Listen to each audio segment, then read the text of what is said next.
GM. Good morning, Sinful. Good morning, everybody.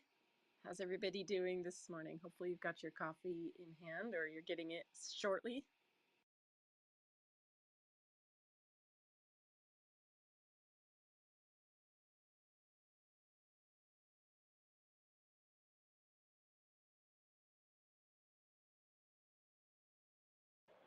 Sorry about that. I was sneezing.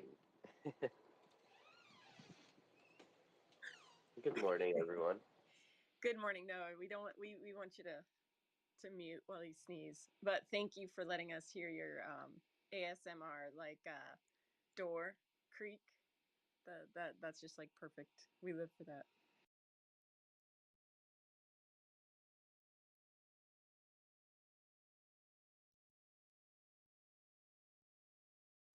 Oh, and I'm so excited. I'm guessing Sinful is sneezing again. I see Royce on Parcel. I haven't seen Royce for a while, so that's awesome. And he's looking so decked out in the crown and his chip and his scepter and fancy gloves. So let's see. I don't think Royce is here listening, but hopefully he can hear us on stream. And good morning, good morning.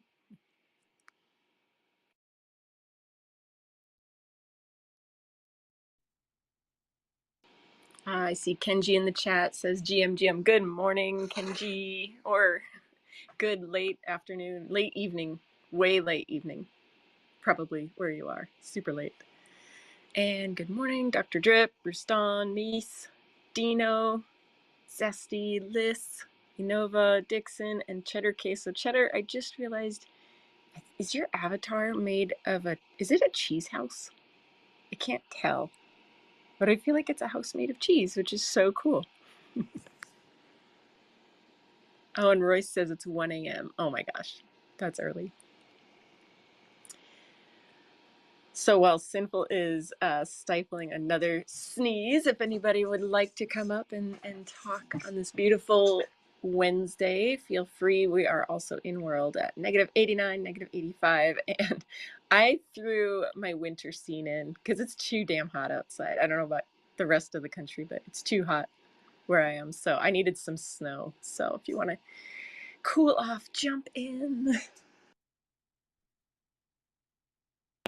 You don't look dressed for a winter scene.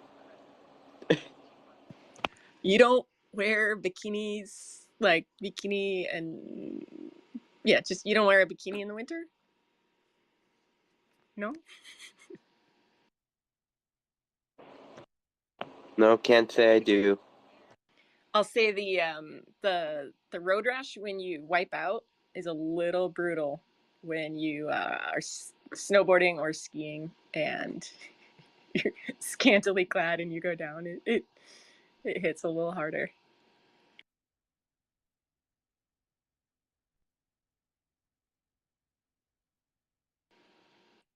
But I also see Ruston, and I did name this. This is Ruston Hot Springs. Ruston is the one that made this possible. Otherwise, it would just be like a pool of stagnant water. But it's hot springs. It's warmer up here where I am than where you are, Mods.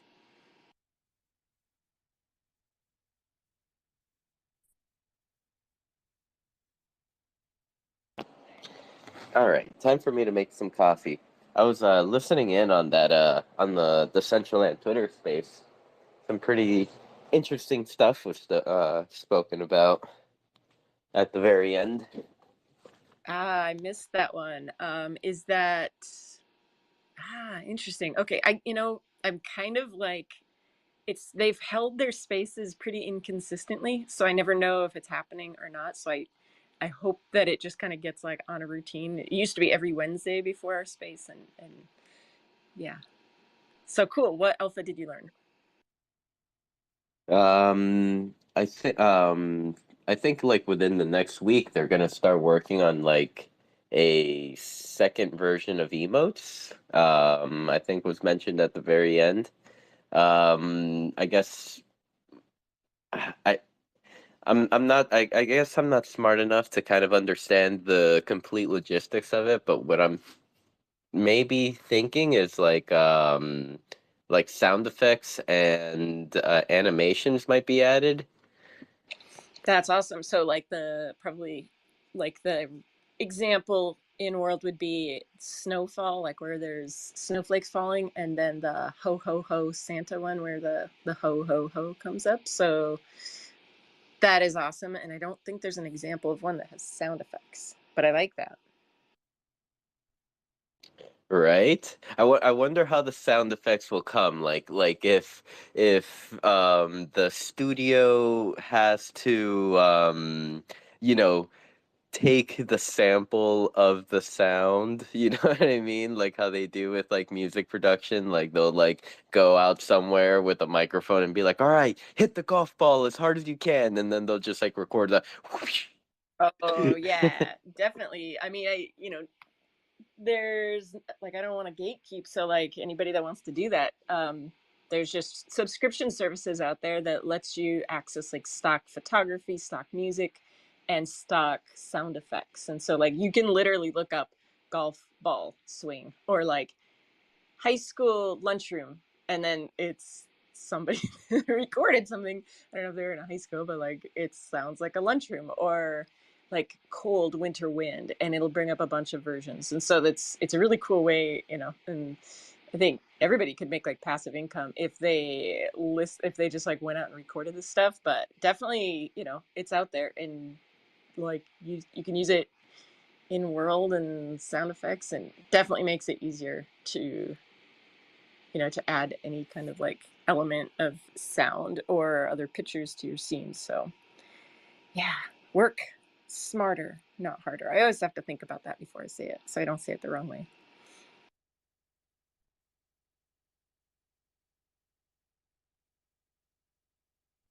So yeah, that sounds interesting. I only caught the space at the very end because even myself like I'm like, am I gonna are they gonna do one this week or not?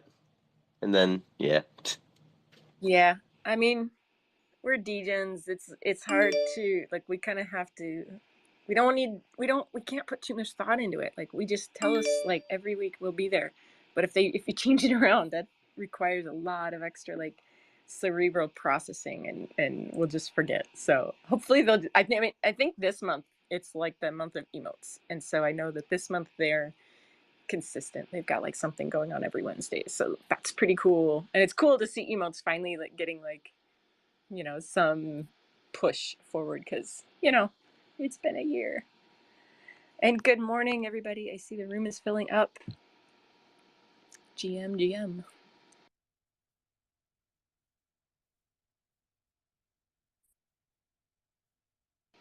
I see Scott waving. I know Scott is gonna speak. I don't know.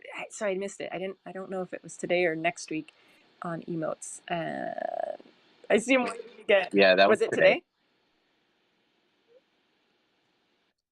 today? The Twitter space that happened Yeah. earlier that we yeah. I mean, at least I saw Scott on the stage. Nice. Awesome. I don't know if he was scheduled though, but Yeah, that's awesome.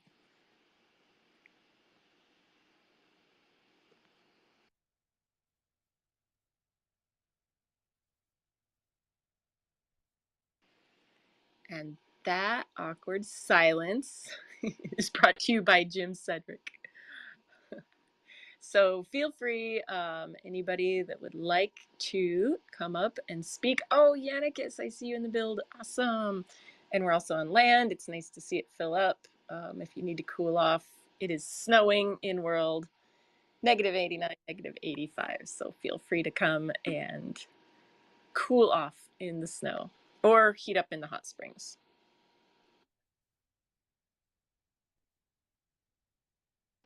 And Zesty, good morning. How are you? Just watching various discords burn. The usual flow. Didn't have any meetings today, so I could actually jump in and listen. Oh, so DG did the announcement. Just to do some very quick shilling. The chip exploit emote sold out in about the time it takes to watch Predator. Um, and I gave one to DG to do a giveaway. So you go to if you're able to go to Diamond Hand City on Thursday at reset, whoever gets top stack wins a chip exploit mode. You go to if you're able to go to Diamond sold out, and you gotta like deal fancy. Whoever gets top stack and have fun with that chip exploit mode. You go to I if you're had a otherwise feeling that would happen. normally I'm militantly against trying too hard at DHC, but in this case, like fuck it, let's have some chaos. I Let's make it had a interesting. feeling that would happen. Normally I'm militantly against trying too Lol. hard at DHC. I'm just happy you got your ROI back. Yeah, now I have like this I like had a feeling that would large happen. pile of mana, and I'm like, well, what do I Lol. blow I'm just on? happy you got your ROI back. And Oh, yeah, you know the now answer I to have that. like That's never been an issue for you, Zesty. right. Lol. I'm just happy you got Yeah, your I got ROI some back. offers out. Oh, Yeah, you know the answer to that. That's never been an Yeah, issue and I mean, for I you, didn't, Zesty. we didn't get kicked out of Right. PG. I'm just happy you got your Yeah, ROI back. I was For waiting our, for somebody. You know the answer I was to waiting that. for That's somebody in never Crown Chat to be been like, an yeah, issue and I mean, for I you, didn't, Zesty. we didn't get kicked out of shilling PG. the I'm just happy you got your to the people who would most likely enjoy it. I was just afraid But of our name and our description and stuff like that. You gotta have a sense of humor. I mean, yeah, they. I mean, after everything, how could they not have a sense of humor? yeah. I mean, I think we've paid for our sense of humor. So, yeah. If you know, you know. Yeah. The joke for those who aren't aware, Ice Poker had a hilariously easy to abuse chip exploit. It was actually there is video of this. You could walk up to an empty table, buy in for whatever between 400 and 3,000 chips, and then back away from the table, and it would just add that amount of chips to your stack with no other action, and you could keep doing it. And it took about a month before they fixed it. Actually, a little more than a month before they fixed it. And so Kanessa and I had talked about this emote idea before, back when Chip came out, and I had no idea what to fucking name it. And you were the one who came up with Chip Exploit, I think. Yeah, but you know, Zesty, I was not thinking about that chip exploit. I was just thinking about the chip exploit that tanked ice from like 12 cents to 7 cents. And that one is a little, yeah. Ooh, ouch. Yeah. Yeah. Ouch. In any case, though, I think if I do anything else like this, I might mix it up. Crown Chat got the like detailed alpha on the release, and everybody else just kind of had to find out about it. Fancy's like a hilarious stalker of the market, so he bought the first two that were for sale. And if I do anything else like this, I might mix it up, but I'm definitely sticking to the theme of hacker fantastic names. Yeah, I think, I mean, it was fun working with you just because it was better. Like, it was cool and it was a good idea. And it was fun just to kind of come up with something different that you could use like with DG items. But then we started looking, and then there's like a cat, a bunny, the shark goes on your shoulder. So there's a bunch of other you can use it with. But yeah, it was super fun. There was a dog too. Oh yeah, the dog. Yeah, there's probably other stuff out there that we haven't even seen yet. Yeah, anything on the left shoulder. I think really at this point we're just like we're just indirectly pumping Fancy's bags because he was the only flipper who bought. Yeah, we the world needs Fancy, but Fancy keeps us on our toes in the marketplace because there's it's hard to get some stuff sometimes, but I don't know. It is what it is.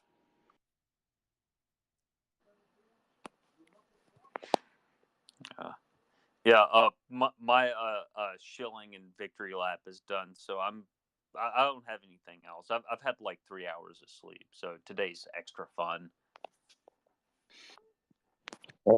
I'm right there with you, Zesty. I'm on like probably what feels like 30 minutes of sleep, Oh man, but yeah, but lots of hours of laying there just in silence. yeah. Something else I'll throw in. Uh, some of the recent changes have been fun, and fun in the way that I appreciate. Sin, you know what I'm talking about. Other than that, if you know, you know, and if you don't, well, sorry. Shelly's hand went up. I think Shelly is very curious. Yeah, what's happening? No, I really just came up to say good morning and happy Wednesday. I'm so excited with this new camera feature. Has anybody played with it yet? I found it, but I didn't have time to play with it. Oh my gosh, it's like DCL Studio, but for all of us. I'm obsessed. It is so cool, and I can't wait to fill the band room with Wednesday fam and get some really cool shots. We might run a giveaway for like something fun for angles shared to Twitter during this event. So just a heads up, we're working on that behind the scenes. That's really cool. I was listening to that today and just here to share something yesterday with Fafo. And thanks to the Scott and existence, I got my name. So yeah, we were playing with the SDK kit, the 7, and it's amazing the things that you can add that we find out. It's like having a mini Unity in the browser.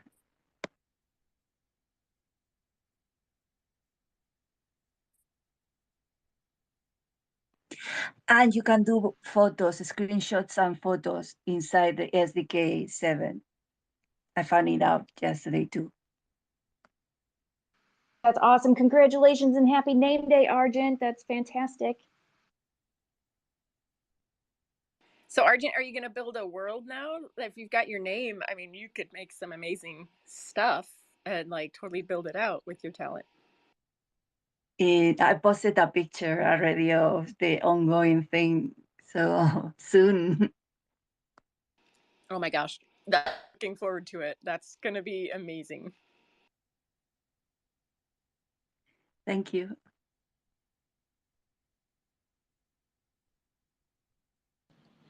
Yeah, thank you, Arjun, for coming up and sharing. Always nice to see you in the CBD Discord. How is El Cafecito doing?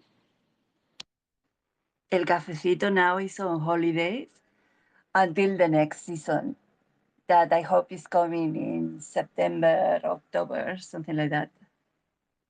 Could But could you take a quick moment to kind of explain what Cafecito is and like what is the goal with it? Perhaps maybe maybe someone that's listening will be interested in coming on as a guest in the future if you're open to it, of course. of course, indeed. And I am still, streaming some with some people that I found out that it has really, really interesting, you always meet people and people is fascinating, you know. And like, for example, last week I was talking with the Math Empire that he's a metaverse builder and is working in Mona about chronic pain.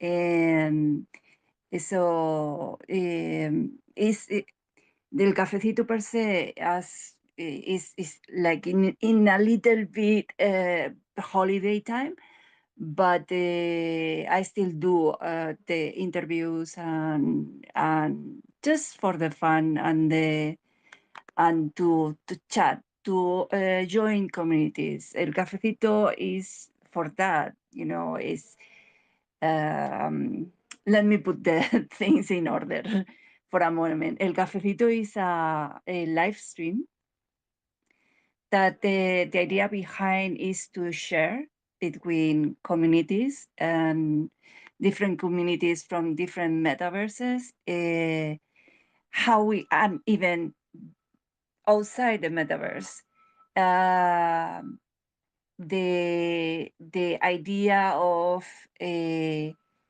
having this coffee break with other people that is coming from different parts that we all do. Sometimes when we are working, we grab the coffee break to meet other people and to share ideas in that moment. And there's a sentence, a quote that I really like from a scientist that he says that science never has been so much in production or effective than when is in the coffee break with other people.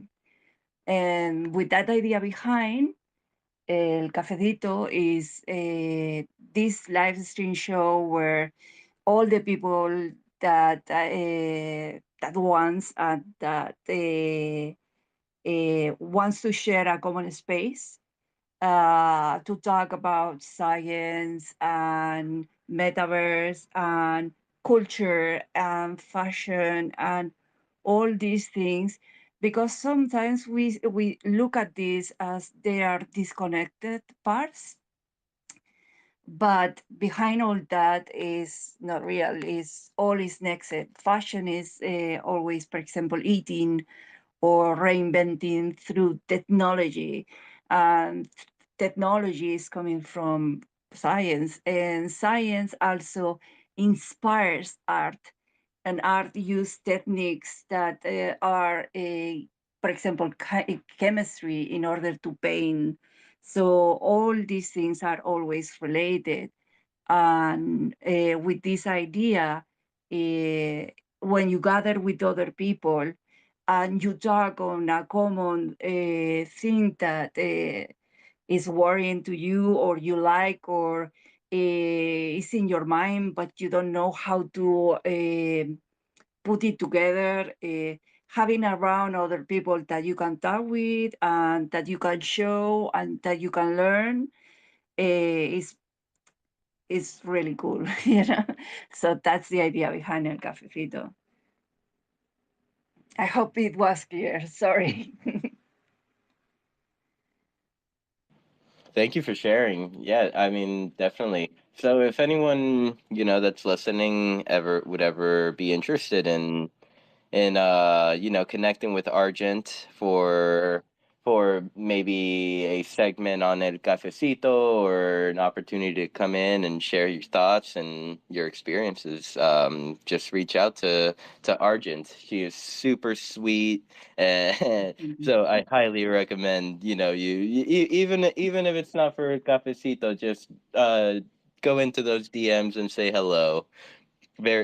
She is a very talented creator in Mona. Thank you, and Wh- probably Can can soon in the can we Decentraland say? too.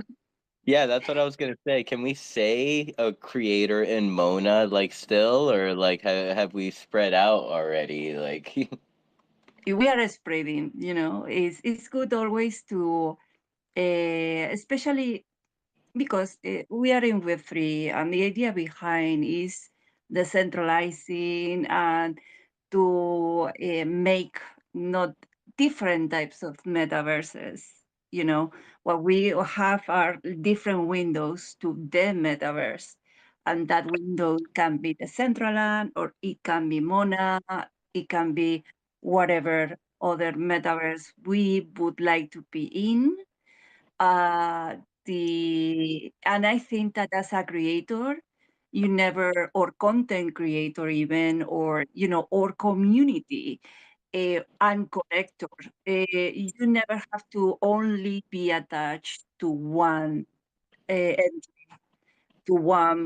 portal. You have to be aware of the extension of Web3 and what can mean for us in the future, and what the metaverse is for us in the future. That is an extension of ourselves. for personas, right? So it's very important that if, for example, we can have all the different portal metaverses, let's call it like, or metaverse platforms, you know, is perfect.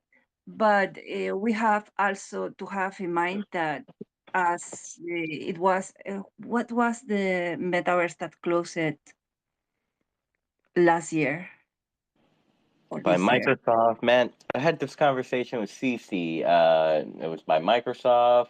Over, no, not over, not on cyber, not. I forgot which one. Yeah, I forgot also, but it was a huge crew in there, and they were having VR, I think, and they closed it after some years. A lot of the community was migrating into other metaverses.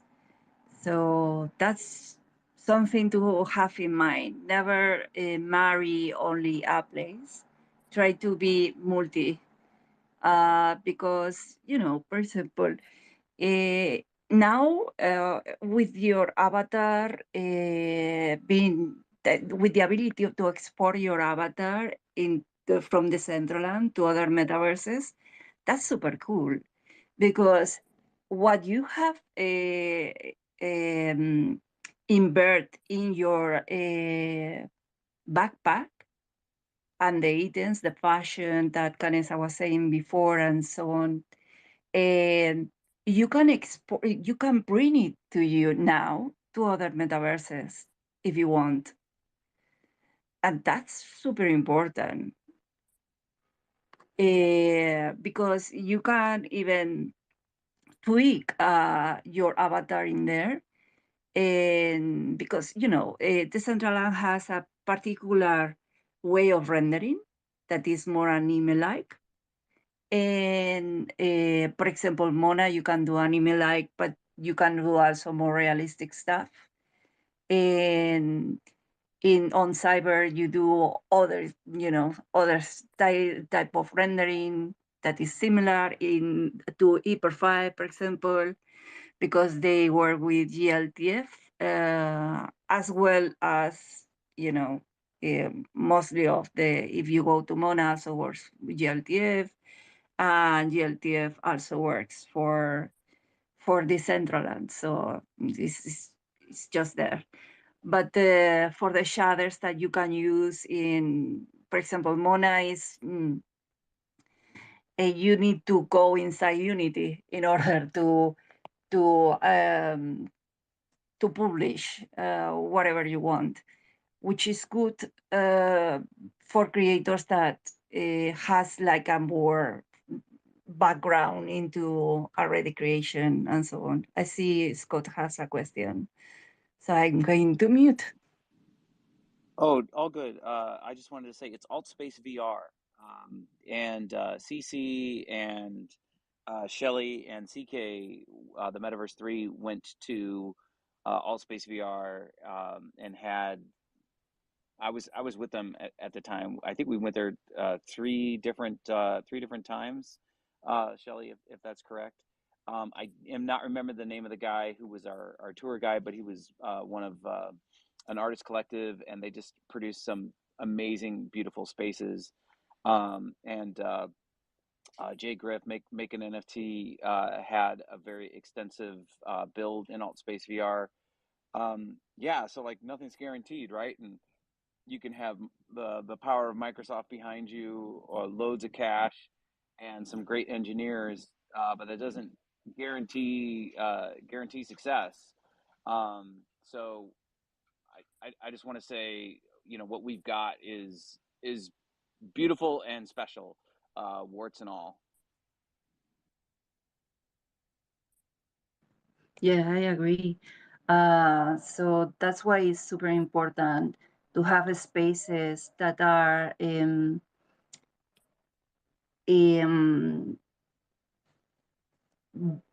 building the bridges between the different platforms. So, and for creators as well. because if you can meet in a place where, for example, the people knows more about, let's call it, I like to call it liaisons, because the liaisons are the people that is like connecting, or ambassadors, the idea of being an ambassador of, yeah. So if you know more about the Decentraland, for example, that's super important for creators that are outside the Decentraland in order to learn how it goes and what you can do, you know. So that's important. And not all the people would like to do that neither. So you also have to have that in mind as an artist and as a content creator or even a mentor.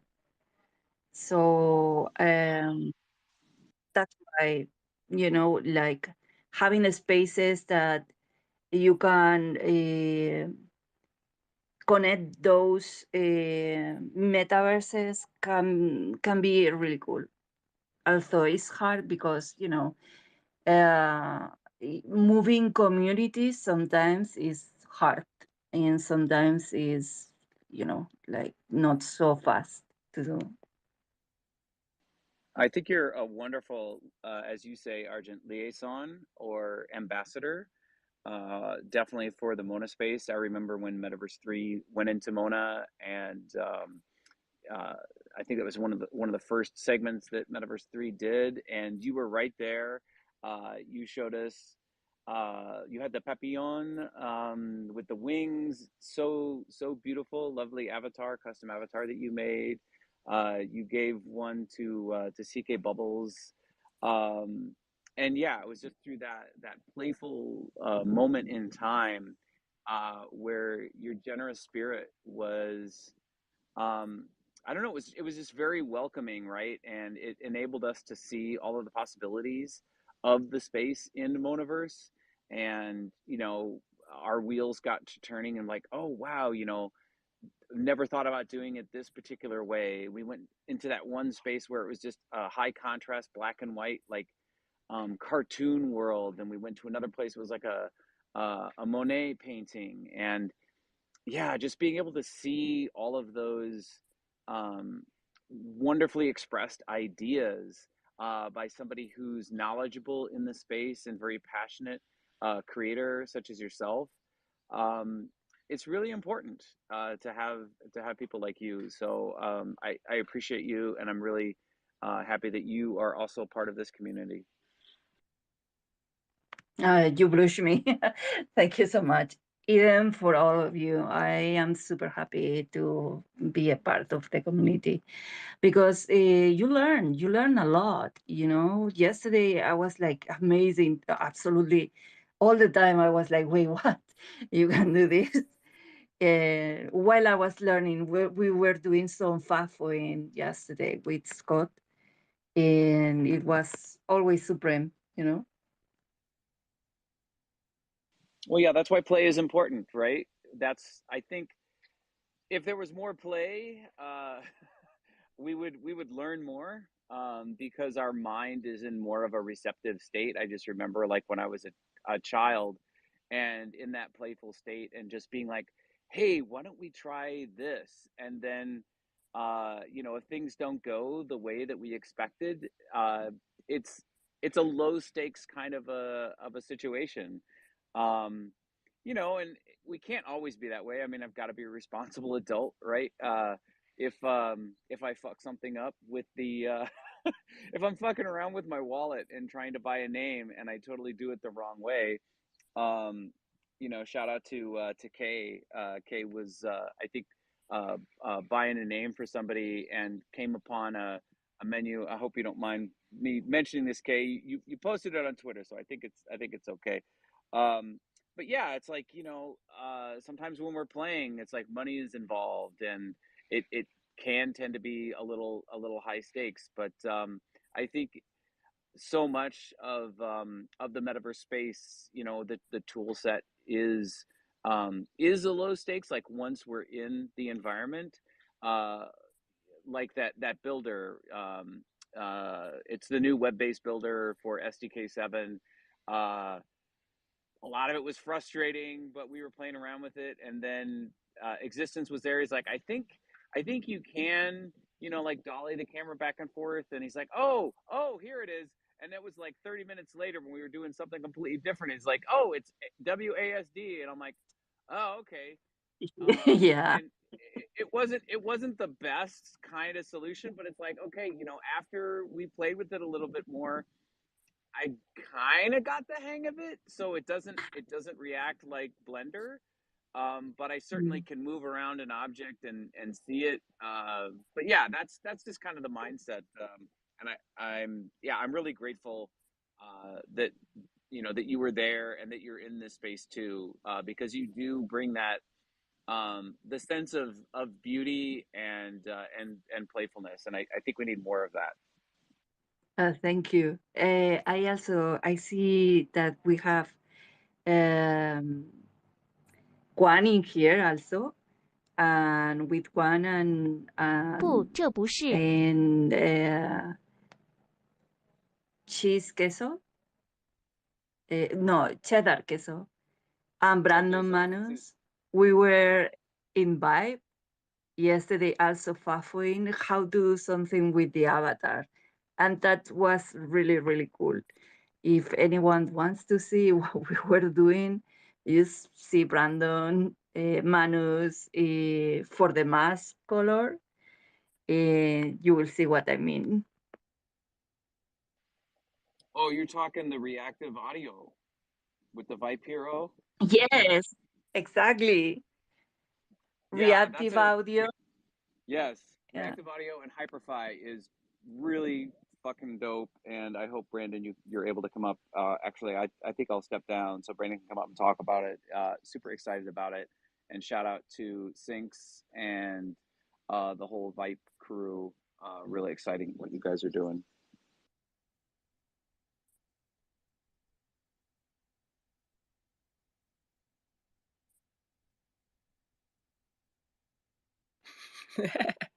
Gotta love those pauses.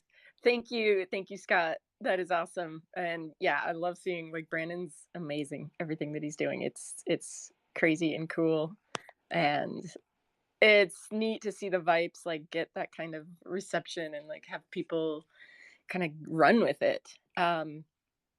Good morning, Meta DJ. You've got your hand up. Welcome. How are you today? I'm good. Hi, Canessa, Sinful, DCL fam.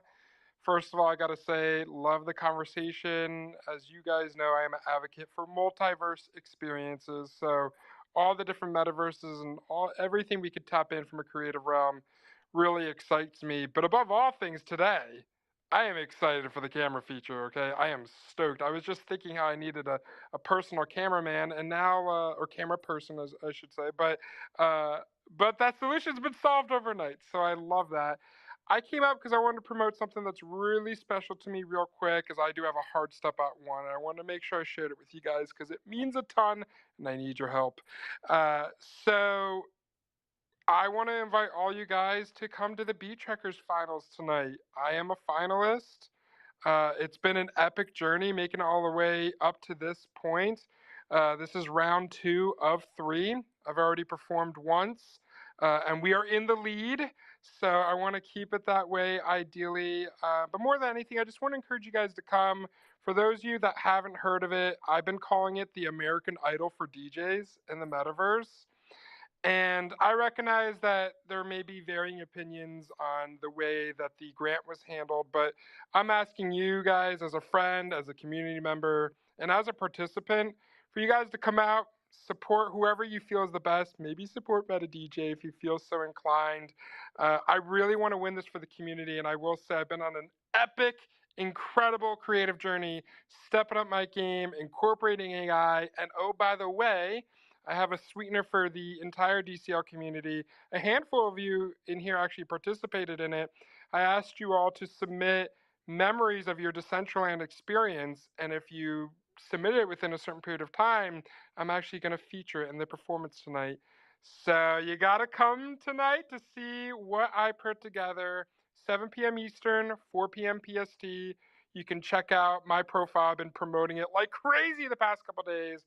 And I just want to make sure I shared it because it's a really cool way to see all different types of DJs, especially DJs that need some encouragement to join us in the metaverse.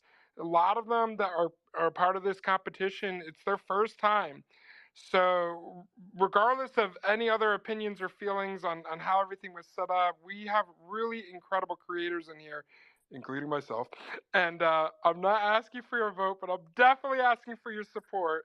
And if you feel inclined to vote for me, I really want to win this for the community really bad. We've made it to the finals. I couldn't even believe I made it to the finals, but here we are. So that's all I wanted to share. You guys are all amazing. Keep creating, keep building. It is the bear, but man, the bears, we are collecting our honey. We are collecting our honey, and soon the world will find out, especially thanks to the camera feature. That's all I have. If you guys are interested in checking out the event tonight, check out my profile. I appreciate all of you. Thank you, Meta DJ. And you say you were in the bear, but something's happening. People are coming back. Like, look at let's see, who is it? Big Nasty yesterday, like logged back in. Like, why are all these people coming back? I think it's a sign, a sign from human behavior that they're seeing something. They're seeing something in Decentraland. Like, there's just been a wave of people that have returned in the last 2 weeks. And so, I mean, the numbers don't lie. Like, mana is 34 cents. But why are people coming back? It means something. What does it mean? It's a double rainbow. What does it mean? But thank you, Meta DJ. Your performances are always a hit, high energy. Love the vibe that you bring. So thank you so much. Thank you. And I totally agree with you. A storm is a brewing, and I am very, very excited. And the last thing I'll say is this is part of that process, right? This is why they always say, keep your head straight and keep operating forward. You never know.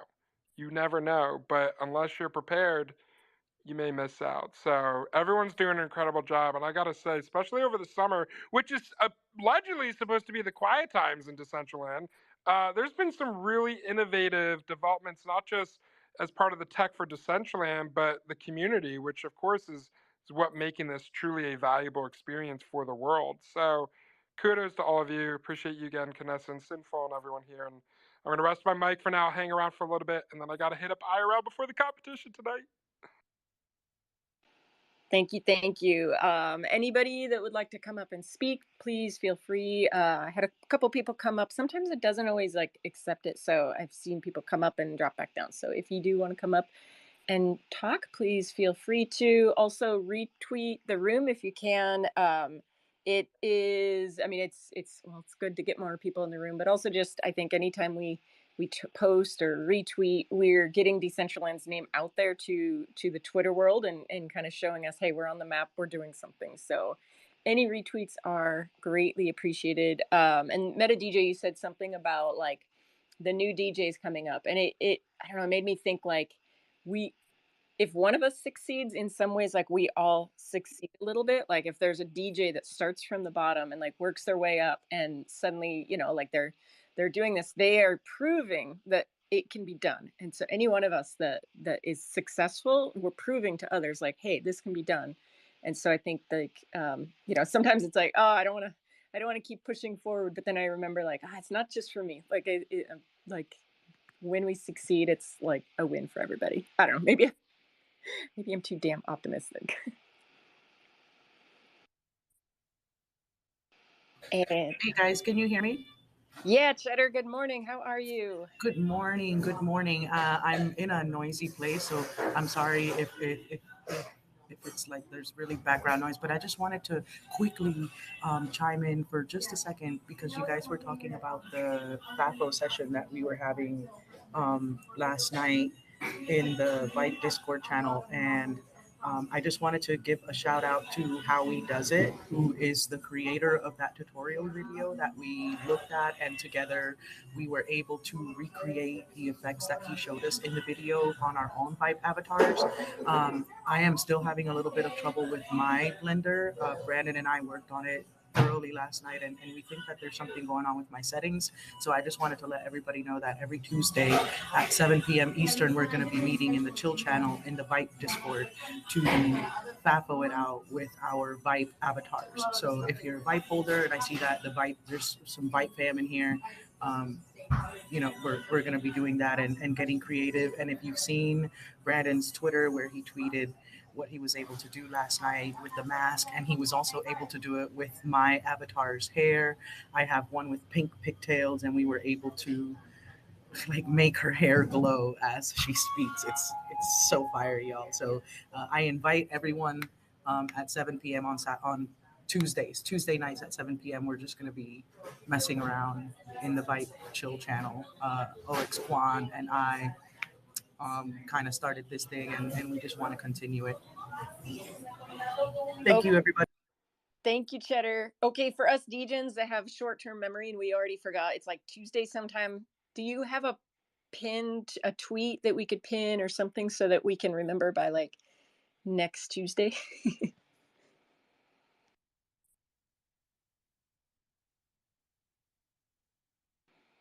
She might be looking for it, but yeah, I'll try to get if Cheddar can pin one, or if we can pin that. I don't know. Like for me, that I gotta have some form of reminders. Otherwise, I forget. So I have like reminders going off on my phone all the time, but then I don't write what the reminder is for. So I'm like, oh, this 10 o'clock on Tuesday. This something important was happening, but I don't know what it is.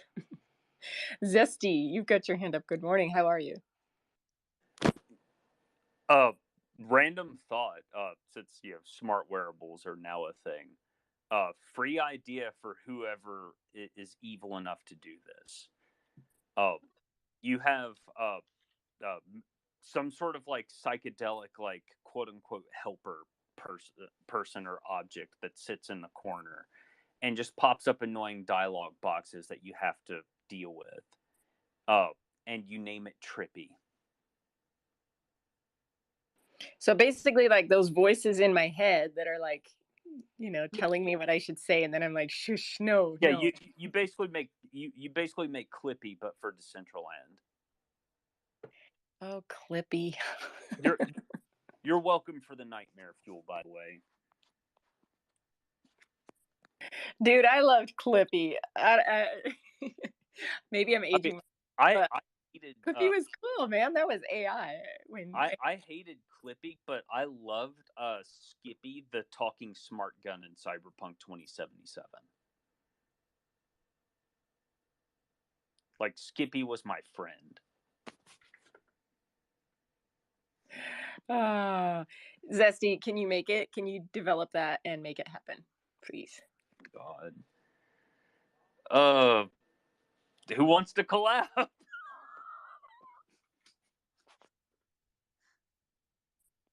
I'll collab, but I don't know anything about that.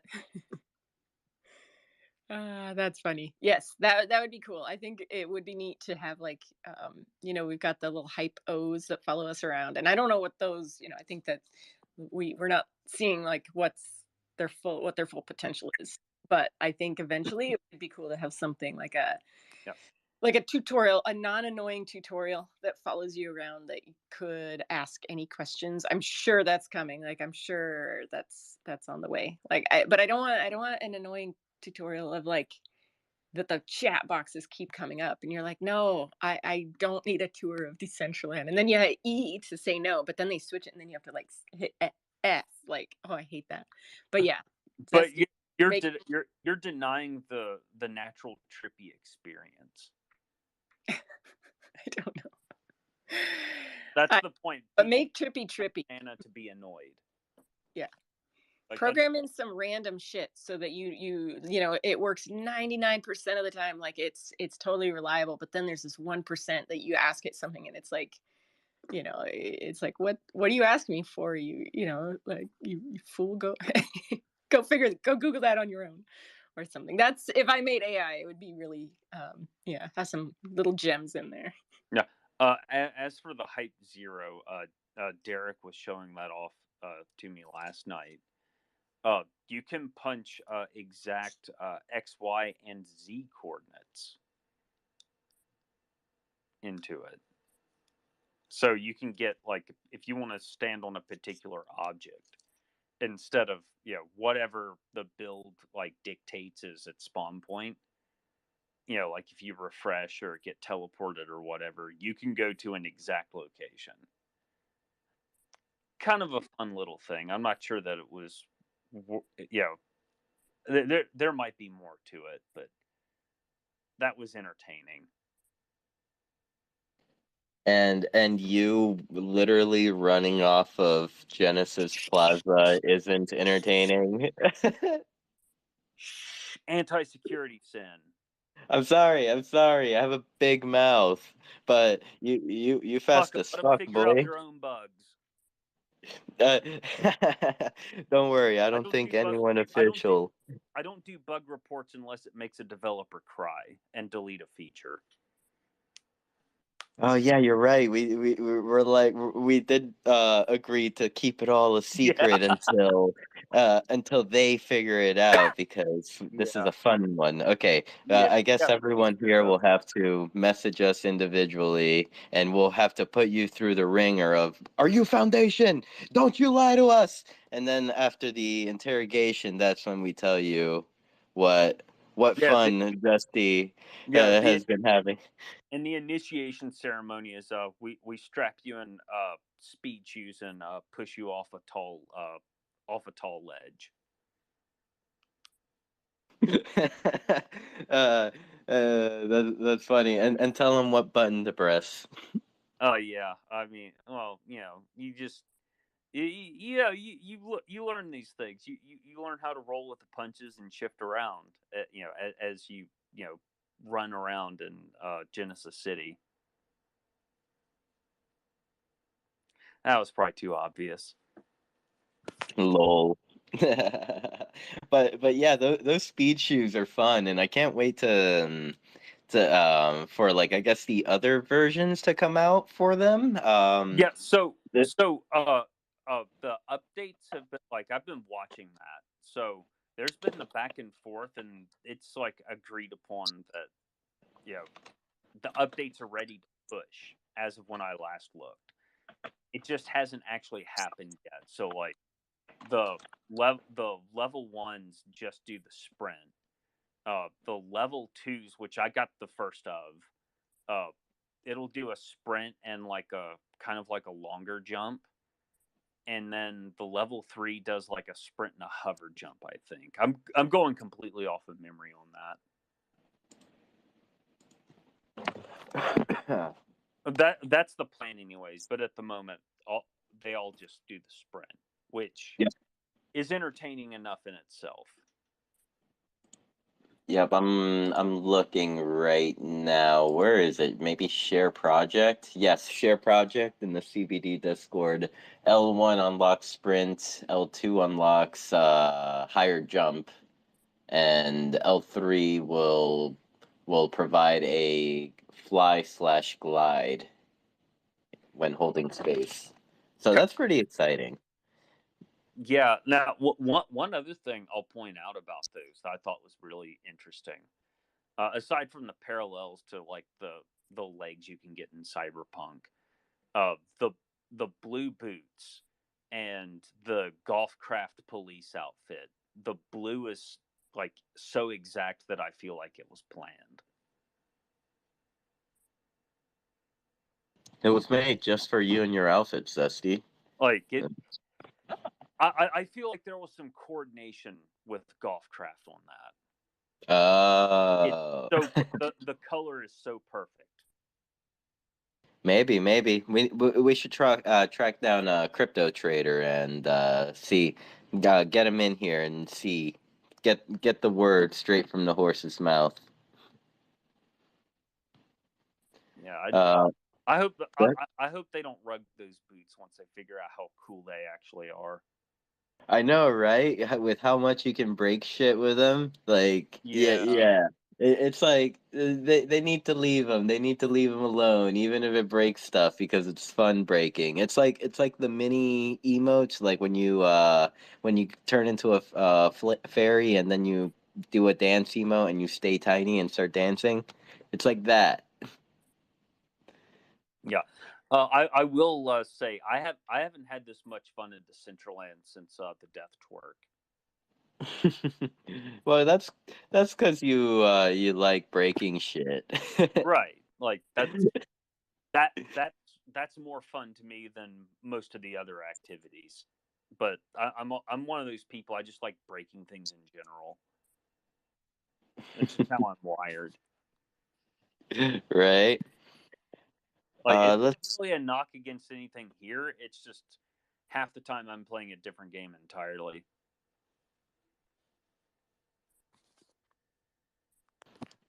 Yeah, I think we each find our own fun with the Oh, Decentraland. Like right now, like I have Derek's PX on, and I am having so much fun with this thing. It's perfect. yeah, I need to. I'm not going to take up airtime here with it, but I need to like go and figure out the whole portable experience thing because I've not touched any of that. I also need to figure out like what the story is with the hot air balloon ring.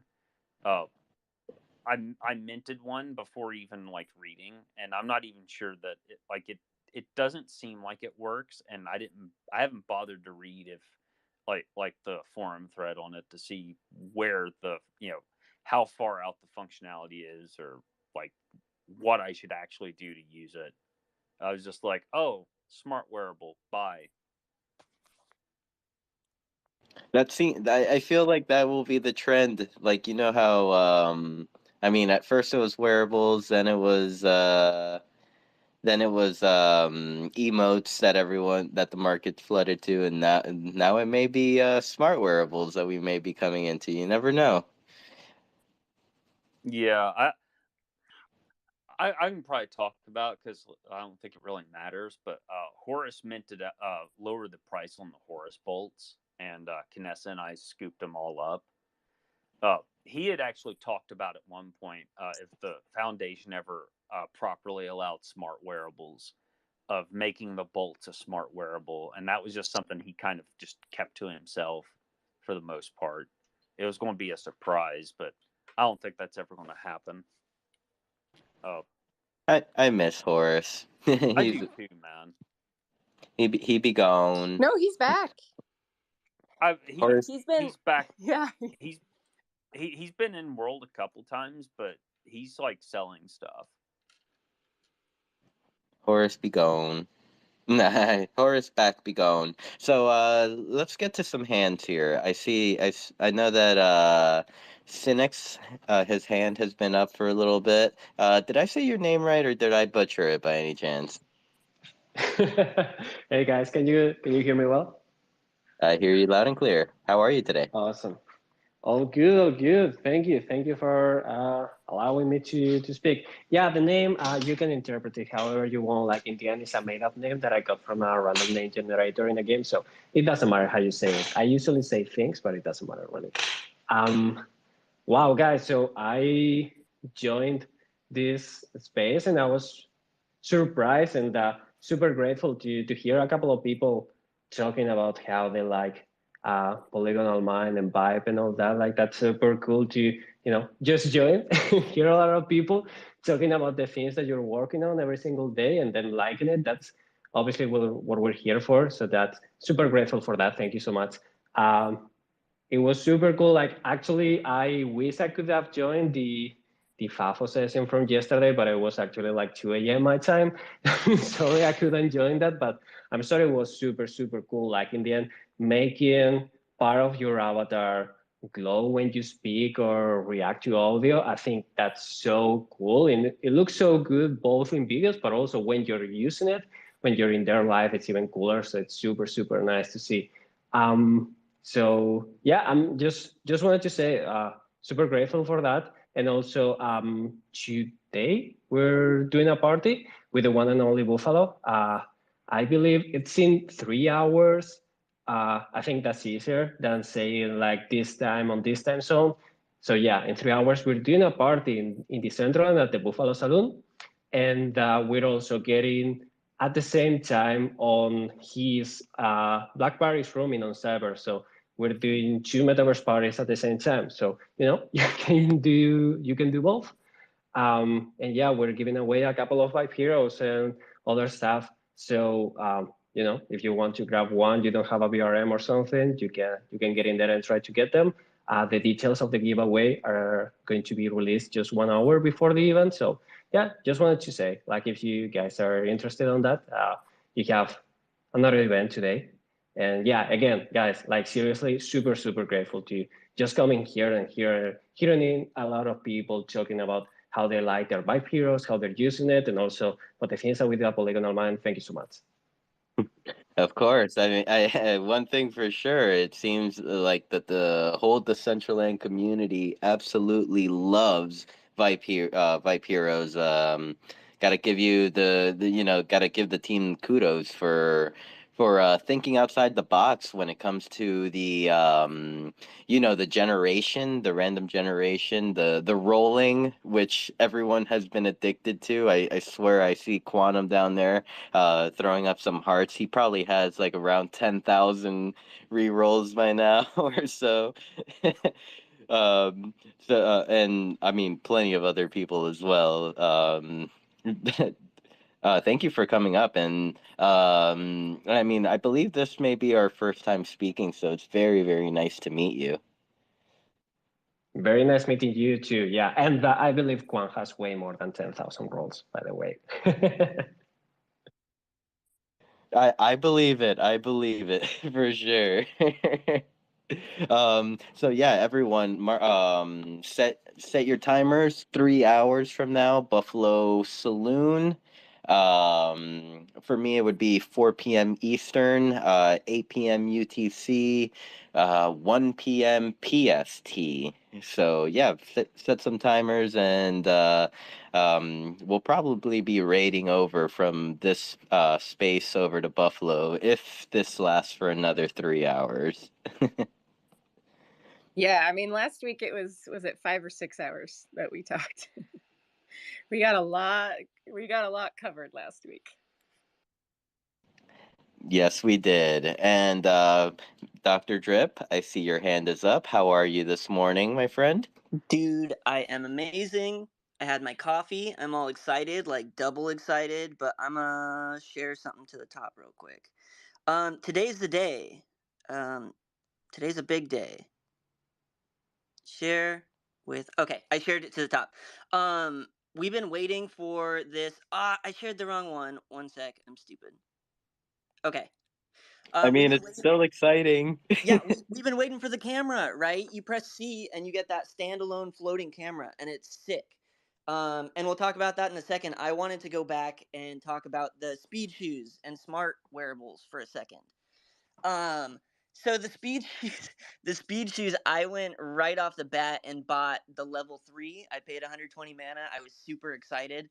And then I thought that they were gonna go faster. So I just wanted to point out, like, it's a new market. Don't be like me and be dumb and just like FOMO over everything. Like, do your own research, because I thought they were gonna go faster. So I had to go into the forums and like kick the tires a little bit. I know the creator. He's actually one of the devs for Vroomway. So this was kind of his passion project that he was working on.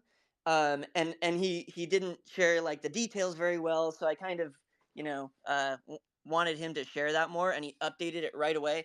But I think that's something that we're going to need to look out for, is like knowing what these items do. It's also a little interesting to me that like they can publish them and then update and patch them very easily. So I'm hoping they're going to be watching for, I don't know, weird stuff like encoded JavaScript or something. I don't know. Maybe I'm just making up conspiracies in my head. But I think it's a really interesting process. Definitely, I don't know. We're just gonna have to watch how it unfolds and be careful. But I'm really excited about it. Um, those smart wearables. Well, first of all, they have nothing to do with Vroomway. They're not gonna work in there actually. And I wanted to talk about blocking smart wearables because it was really difficult with SDK 6. The working example in the awesome repo actually didn't work. And just recently, Dogman got that swapped over to SDK 7, so it totally does work. But there's this secret feature in the scene JSON file where you can now just block them all together. You just set something, and when those smart wearables come onto your scene, they they they look like they work, but they just don't work. The functionality is stripped, which is amazing. That should have been there a long time ago. Kind of like a secret feature that we have now. But yeah, that's already implemented the Vroom way. I think a lot of other play to earn games will be implementing these things. It'll be cool to I mean, obviously with the scene.json, like it's really easy to add that little flag so that it like kills all smart wearables, but not all games want to block all smart wearables, right? So that's where the awesome repo will be really cool, because you get to like select exactly which URN you want to not allow to work. So yeah, I was really excited about those features, but I'm way more excited to just go press C in game. If you're in game, press C, take some pictures. It's gonna be so much easier. I suck at taking pictures. Like I always forget. I go take a picture and like it's from a stupid angle, and I was blinking or whatever. My emote was not the right frame, and I posted anyways. And I'm just excited to like finally have tools that are like gonna make me look better, right? And like make it easier for me, because I'm not like a photo maxi, but I'm ready to get there. So yeah, I just wanted to bring that up and share with everyone. Go out and press C. Love you guys. I love the feature. Could you be my adult and help me? For some reason, when I take my picture, it just comes out in black, all black. Like it's like. By any chance, do you know any hacks? Oh, I'm not the expert. I'm definitely the noob with using this, so I don't know. I think we're all gonna have to try and break it today and let them know what we find. It's already broken for me. I just started. Mission accomplished. You know, I can't even imagine how many pictures are exponentially going to flood like Twitter and Instagram and the other social media platforms just because this came out. Like, really, if we're trying to, get spread the gospel of Decentraland, having a frictionless way to capture the moments and then share them with the world is so like powerful. So this really should have happened like a long time ago. I mean, this is awesome. I would love to see analytics of like pictures on Twitter with the Decentraland hashtag. So when you take your pictures, post them to the world so that everybody can see us. Because like what I think is eventually, we're gonna wear them down. Like the followers that are just like they followed but they're not into Decentraland. They're gonna be like, what is this? I keep seeing this. Like what do they keep talking about? Fine. All right, I'm gonna check it out. Like I keep seeing something about Decentraland. Like, what is it? I gotta know. And so that is awesome. I'm glad that this feature came out. And then Dr. Drip, you said something about those shoes. And I guess like from a noob and somebody that just blew way too much mana this week, and I like, oh, I had a couple weak moments this week, and I'm out of mana, so I can't buy those shoes unless I like, find some mana hiding.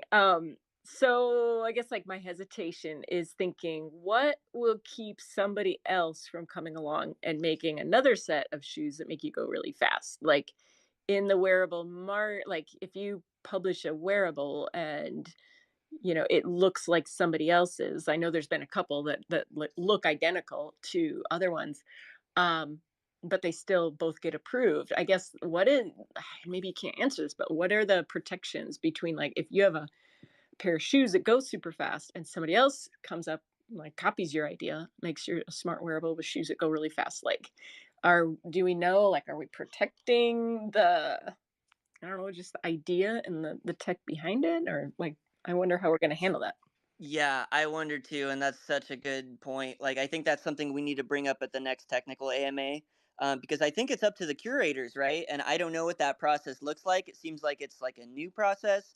What happens when somebody makes an emote that's another twerk emote, but it's obviously totally different, and obviously everyone wants it, and they're going to be paying for it.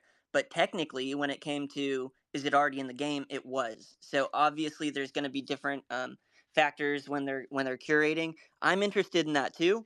Obviously, I mean, will it be a problem with, I don't know, people copying code or something like that? I do know that some of these smart wearables use exclusively JavaScript and not much SDK, which is cool because it opens up a realm to other programmers to do things. But at the same time, I think you do still need to know Unity to an extent. Like for example, with those the shoes of speed, we didn't know that that could be done for a long time, that you could increase avatar speed. In fact, we were told that it couldn't be done.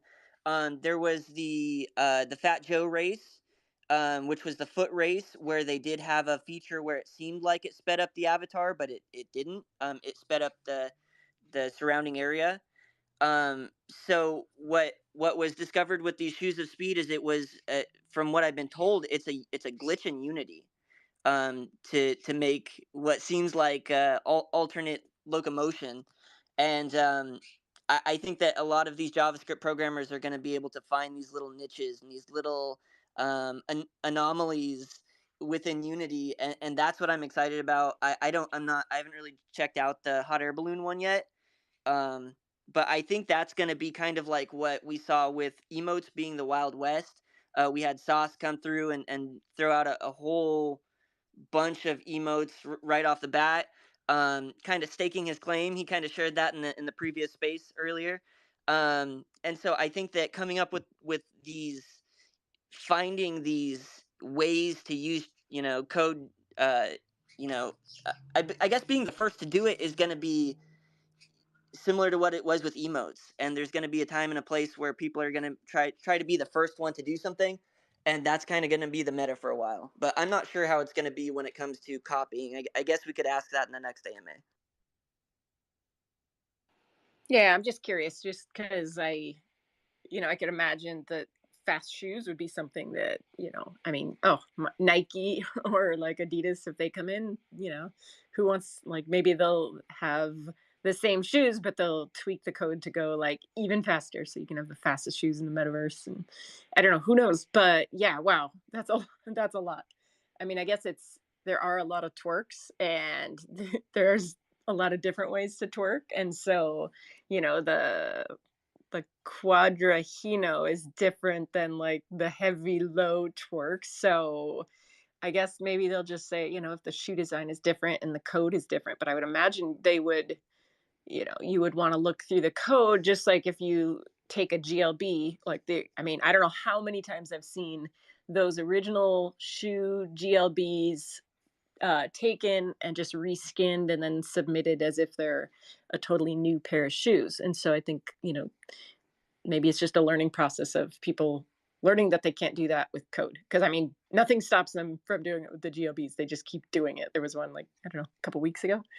So yeah, cool. We will have to see what they say about that. Thank you. Yeah, and Mies is here. He an adult for coding. Mies, Hey, what do you think? how's it going, everyone? Happy Wednesday. Yeah, I just wanted to chime in. I've really, maybe behind the scenes, not publicly, been a strong supporter of these smart wearables, the PXs that we've got now, the portable experiences. And I think I literally wrote up a list and tried to push for it hardcore like over a year ago, and I had like 50 ideas. So, I've actually shared like all 50 of these ideas now with people for the last, I don't know, 12 plus months now. So, if I'm doing something in my scene and creating something like, let's say, Boots of Speed, well, one of my favorite video games is EverQuest. And so in that video game, there was a notable pair of shoes that was famous. And so they were called the Journeyman's Boots. And what they did was players would right click them, and they had an instant buff that would increase your run speed. And so that was a very important item in that video game. And so, one of my concerns, we're talking about, people can't, reuse things or do things with code or other things like that. The question is, okay, so how many different ways are there to code a way to run faster? So does only one person, get access to that? And then what is the limitations to the rest of the platform for all the other people that literally had the same exact idea, but just weren't first to the key?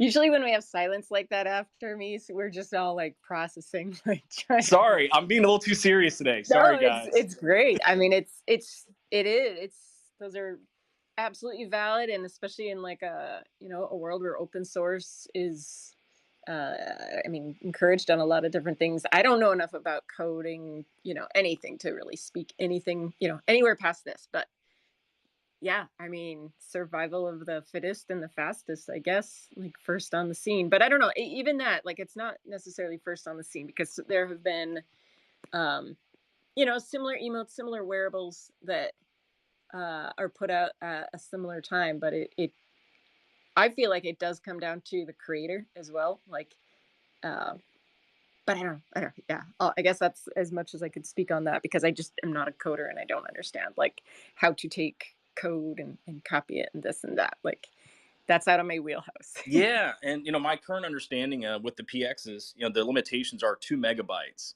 So coding, if written efficiently, I think there's a decent amount that could be done within that 2 MB. At the same time, though, it is very limiting, and so we're at an interesting point. I think, this is like getting our feet wet, seeing I wouldn't say the basics, but like the intro kind of stuff, and it's only going to get a lot more complicated from here. Yeah, and I think as far like it's not just a problem here in DCL, it's Web3, it's everything. There were questions in chat in world like, is code IP? Is code IP, like intellectual property? Oh, that's a great question. So, if we go to like, let's say Chat GPT, right? And you're like, hey, there's a lot of people right now that actually aren't even coders and they're just learning through trial and error and just going to Chat GPT and saying, hey, I need this and make this for me and code it for this and, this language. And then they're testing things out. And I've talked to a lot of artists that are doing all kinds of stuff from building websites and other things with, they have no coding experience, but they're literally, I mean, technically doing code. But where's this code coming from, right? They're not coming up with it themselves. They're not doing anything like that, and they're not even coders. So, that's a very interesting point. I'm curious to see, like what is it? Can we own the rights to words, right? I mean, our code's words and characters. Yeah. Okay, so sorry, Doc. Go ahead. Well, also the opposite. I mean, let's say that a company comes in with a proprietary JavaScript code that they want to use, and so by putting it into this kind of open source environment, are they relinquishing their code? Not the rights, obviously, but then could somebody download said code and give it to ChatGPT and say, "Yo, scramble this real quick," and get another piece of working code that's completely the same thing? But I don't know. So I think that, yeah, that could open up another issue too, and I guess we're just gonna have to find out, right? Yeah, that's how images are created right now. That's the issue with IP rights with images, and so code. Why is it any different? I love that. So is it at all scary to think that like I know nothing, like I'm just representing, most of the world that doesn't know anything about code, but I could go to Chat GPT, get code, plug it in, and I don't know anything about whether like there's something malicious in that code, like a bad actor. If I was evil, I would be trying to hack the codes that Chat GPT produce, and then you would put it in, and here we go, you've got like a hidden wallet drainer code that executes. I mean, I like I said, I don't know how code works, so I don't even know if And that's it, possible. it can But be it can be run through a centralized server, which if you did want to keep proprietary code, you could run it through your own server. But then who's to say that there's not, again, encoded JavaScript there, like doing something malicious, like you just said. yeah, it's just really scary. It's like handing me the keys to a Ferrari, like, and I can drive an automatic, and I have a driver's license, but should I be driving a Ferrari? Heck no. Like, I no.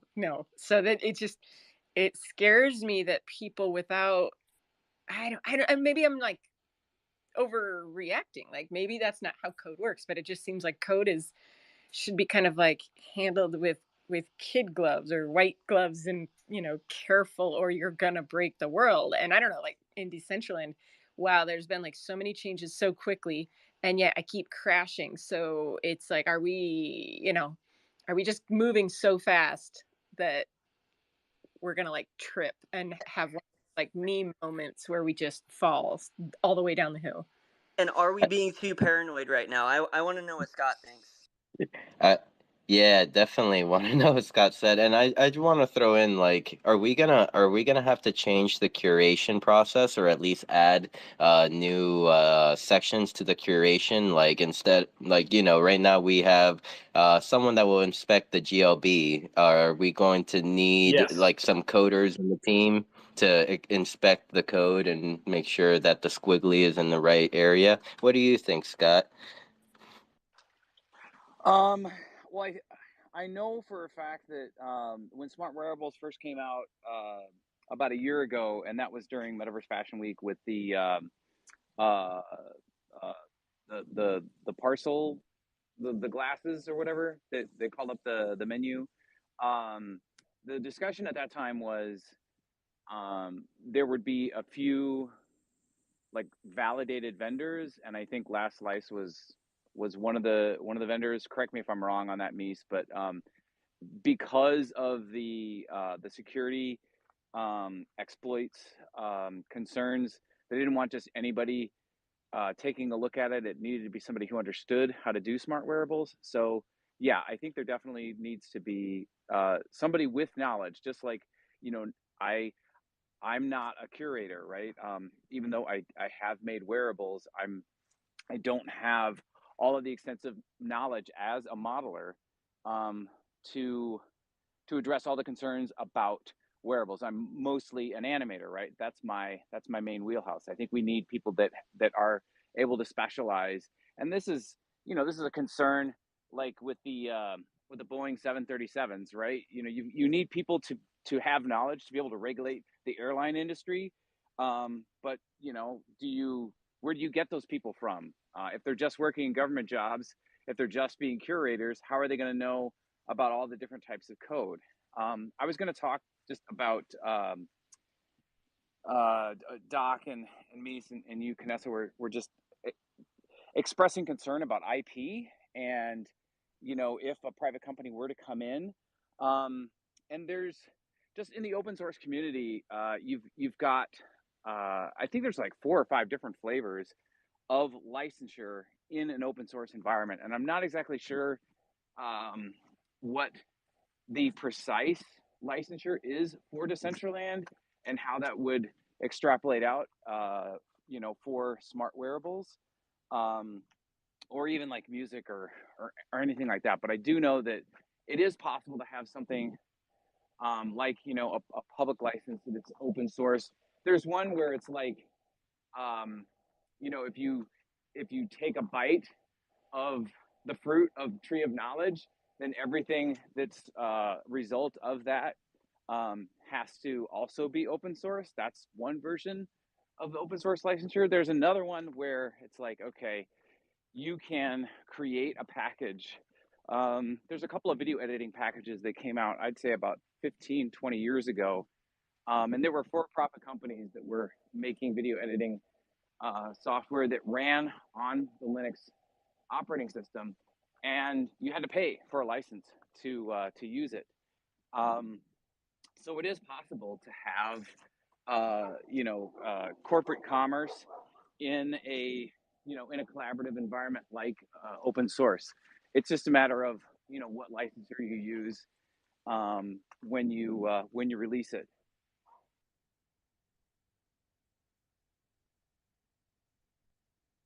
As far as the process, so a year ago, when I was talking to Lastrum and trying to push hardcore, I had my own personal agenda with the PXs. Just so you guys know, I'm a hardcore bird photographer and fan, and so I like flying animals. And so one of my dreams in the metaverse was to I wanted to create a full like suit, like cyberpunk kind of owl suit, and part of that was going to be some wings that were going to allow people to fly. And so that was like, I was pushing so hardcore. I wanted to have that wearable made like a year and a half, a year ago. I was waiting for it to happen, and we just didn't get it. Unfortunately, they turned them down. And so what we were trying to do at that point in time, um, I'm trying to think of who Lashman was talking to, but we were trying to offer different, just different advice and, I don't know, services or whatever, so that we could try to get these PXs to happen and to make it part of, maybe the existing process, right? You all were mentioning the curation process. And so I think that really it's just the same exact curation process with maybe, one additional check. And so that additional check would be to an additional team, which would be a team of coders. And here's some of my thoughts, because it all comes down to like sustainability and hiring people to do it, and um, them being able to actually get everything done that they need to do for that the platform is having created and everything else. And so that process, I mean, in my opinion, I think that smart wearables need to have a premium. And I think there needs, I don't know what that premium is, just to have an additional person who's a coder, look over that. So there's additional part of the process that's added. In addition to that, we talk about code, right? Well, if you change a wearable after you create it, some people edit their wearables or maybe make changes and then re-upload them. Well, as of right now, I don't think there's any charges for that. A year ago, I don't think there was. And so, but if someone does the same thing, hey, I've got the smart wearable and it's got 2 MB of code and, hundreds of lines or whatever of code. I've already submitted it and it was approved. But guess what? I went back and I decided I wanted to change it. And so now I changed the code to whatever it is that I wanted it to be. And maybe it's something nefarious, or maybe something else. And so then they, the creators can go and then push this to then have it reviewed. And so my thoughts is that unfortunately with the coding, it may take more time for than some of the existing processes. And so if people are even resubmitting with changing their code, I think that there may need to even be additional cost for that as well, to offset the time and the resources that it's going to take for the team to properly look over all of that. And so that's kind of the conversations we were having a year ago when I was trying to push for all of this. And that's why I think, unfortunately, um, they had to choose, who's going to do this, right? That's one thing, is who does the platform choose and trust, or whatever it is, for their to let stuff in, because we're letting, we've got a giant world and anything can come in.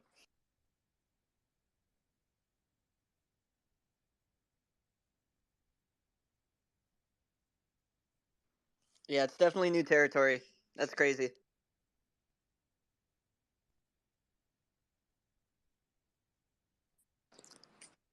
I think part of the benefit though of things being open is that if somebody does push an update that has nefarious purposes, maybe it's intentional or it's unintentional. Zesty was talking earlier about the death twerk, and I'm pretty sure that was an exploit that nobody planned on, but still funny, right? It's when you've got a complex ecosystem like Decentraland, where you've got a stack of different kinds of software, and we keep introducing new components to it, every week. There are going to be unintended consequences, but when it's open, people can check that out. I know that we have what are called bounties, or like bug bounties. So some people are just really good at squashing all those bugs, like going through and checking things out, and we definitely ought to reward those people for finding those in a benevolent fashion, instead of using them to use Tornado Cash to drain everybody's wallet dry. So I think that's one of the benefits, right? I mean, if it's a closed system, it's a siloed system like Microsoft, it's like you're only as secure as the the intelligence of the entire coding team at Microsoft. But when it's open, you're you're actually a little less vulnerable because you've got the entire resources of everybody, you know, who's chosen to look at it. And that's I think, well, that's one of the reasons why I appreciate open source. Whoops, my earbuds just died.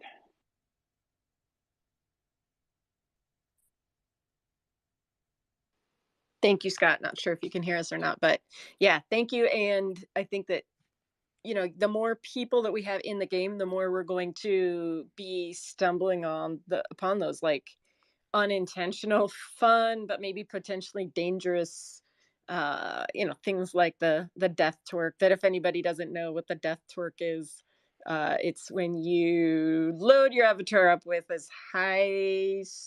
Well, Zesty, you explain it. What's the death twerk? So, all right, I didn't actually step up to talk about that, but so the death twerk,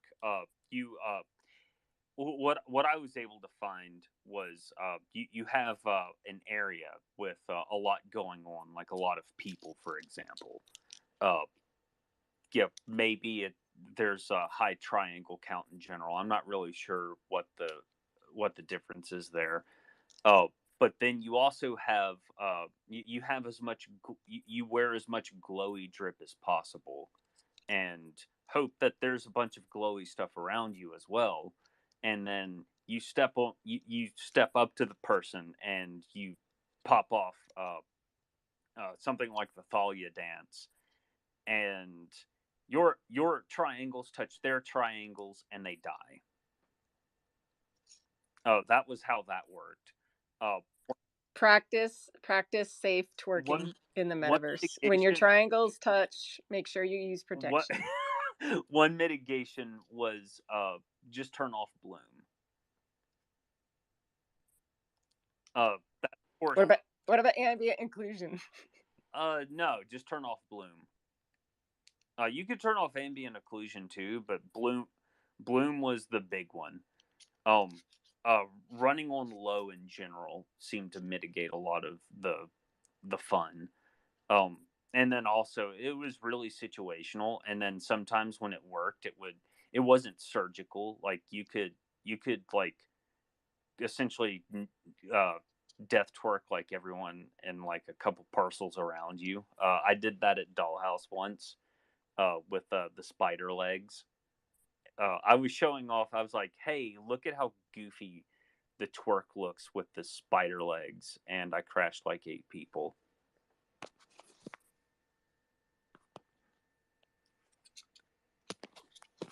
Oh, and you instantly felt bad. You didn't enjoy yeah, it at I all. actually felt. Yes. I don't like to grief civilians. That reminds Dude, me of host booting. Like people used to use Cain and Abel to host boot other players in their Halo 2 match. I'm older than that. I dealt with IRC wars, dude. Like that's exactly what the death torque was to me. It's like, oh, okay, this is like riding net splits back in the day. All right, whatever. Same shit, different decade.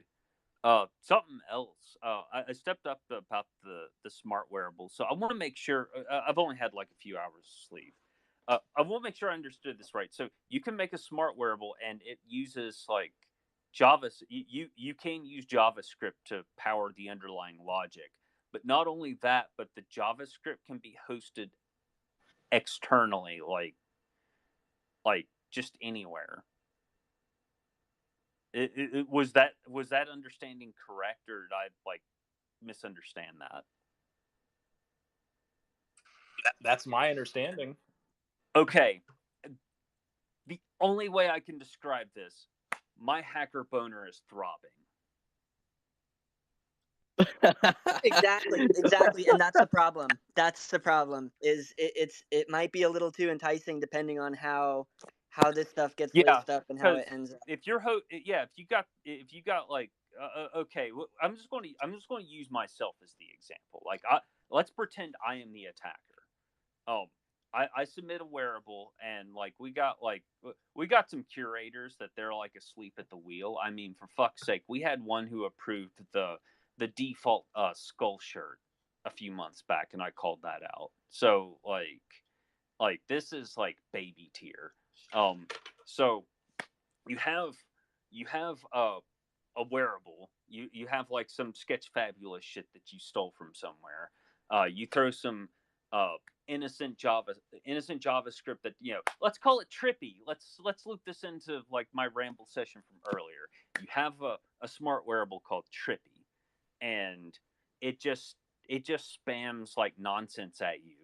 And you have to deal with the prompts every couple minutes, and then it calls an external it calls the external files that aren't self-hosted. They're not it's not self-contained. It's got this modular thing that I, as the owner of Trippy, I have access to a server where this shit is hosted. I can rug the wearable, and I can pretty much do whatever I want. And oh god, they uh I get why Did you just say rug the they wearable? hesitated, but I feel like, oh god, this is gonna be like I will put it this way. I see that little smart bolt now that I know that, and that's like a Prop 65 warning, known to the state of California to cause cancer. For those who aren't aware. And also, I mean, it does. I don't even think it needs to be on a centralized server. Like, what about base 64 encrypted? Like, just throw that in Well, there. Are they checking for that? god damn, dude, you're fucking taking me back. So I imagine the the curious. We have some that are competent. We got some that, like, as evidenced by my anecdote from earlier, that I'll just be honest, they're fucking dead weight and should step aside. You're asking for someone to not only be comfortable enough with assessing, the do the quality control with the GLBs, but you're also asking them to like understand like code, and having somebody that can do both at a high level. That's oh god, that's going to be bad. They definitely need to like gatekeep the ever loving shit out of smart wearables if they're going to like run them this way, like, for sure. That's that's what Misa's saying about having an extra fee for it, and also, I mean, maybe they do scan. Maybe they've got something that flags when there's base 64 encoding, and then they just have to copy and paste it into a decoder and find out what it says. So it's like, yeah, that is a job. That's a real job. Not saying that previous curation was not, even though some people struggle with it. Right. I and yeah. and as far as like uh yeah, thinking about that, like, anything like base 64 should be like an automatic red flag. So like, I you can do stuff that you can do stuff like use the Whois program to transfer files, and uh base 64 that shit as you exfil it. But that's like an ancient trick, and a lot of intrusion detection systems don't even bother checking for that shit. Um, so we're getting hacked. Yeah, you're talking about like shit I already have like prior experience with. So Well, dude, earlier you said you could rug the wearable, and you were talking like metaphorically. I thought you meant like you found an exploit in the smart no no contract no no and no no actually no pulled it no back. no I was no like, whoa, no no no what? no like no, you could have like someone, as someone publishing something could essentially rug all their buyers and get past the curation process, and then change the wearable out from under them, effectively, if if there's like externally hosted JavaScript. Or I would say definitely like the external hosting thing. Like, if that's a thing, they shouldn't be doing that. It's the code should be like, you know bundled with it somehow, and it's locked in effectively, so that they can't just change it without another approval process, or at least have posted in the forum saying, "Hey, can you like look at this?" Also, I would say that anything that's like minifying JavaScript, they just go, "Lol, no. You need to unminify that. This doesn't need to be obfuscated. We need to be able to like read this and understand it." Yeah, that's just my take on it. But I'm also like pretty paranoid about things. God, this is And I think that they would need to be able to go through centralized servers. Like that does a lot. Not only does it expand the functionality of these, but there's things like what Oddjob and Lastrum discovered when working on these PXs, where sometimes you need to, you know, ping your own server. Lastrum made a communication bus server for anyone to use. I guess he's opening it up to anyone who's making a PX. And what that does is, so they were trying to send some information over the message bus, which is essentially what sends your. It's called the message bus because it sends your messages, right? Well, they're trying to use it to relay some info, and just the way that DCL is set up, it sends each message like is sent based on the realm, or actually not even the realm. Well, yes, the realm, but also the island, which is even more. So everyone had to be on the same island, which is almost impossible. It kind of like ruins everything. So Lastrum spun up a little message bus, a custom, just a quick little. It just sends little bits of data from his server, and so that made everything real time. It made it work from all over, and so little things like that, I feel like we're going to be discovering that having an ability to hold it on a centralized server will get around that. So I don't know if killing it completely is, but I agree entirely. I think any kind of minification or obviously encoding, base 64 or otherwise, like I think that those should and probably are big red flags. Um, but I don't know. I haven't actually looked at any of the code of any of these wearables myself, so we don't Any know. of the execution though for that doc still has to happen on the world server. It has to happen inside Decentraland. So the external server it's holding data, right? It was for the ABC Waypoint pack, right? So people could click join, and then wherever Billy or CK or myself would lay down a waypoint, people could join us at those coordinates. And yeah, you said it correctly. The message bus didn't communicate it across different islands. So it's essentially, getting coordinates of Billy's character, and then assigning that to a waypoint. So it's basically XYZ coordinates that's going to a server. So that's the only thing that's externalized. When the person, when you do a get realm or move avatar to, that's all happening inside Decentraland. So I don't know that there's anything inside Decentraland, any of those commands, that's in SDK 7 or 6 or downwards that that can trigger any type of exploitative type of commands. So I'm not to say that there never will be, but before we freak everybody out, I don't think that there's currently anything that is going to drain your wallet interacting with smart wearables or portable experiences inside Decentraland.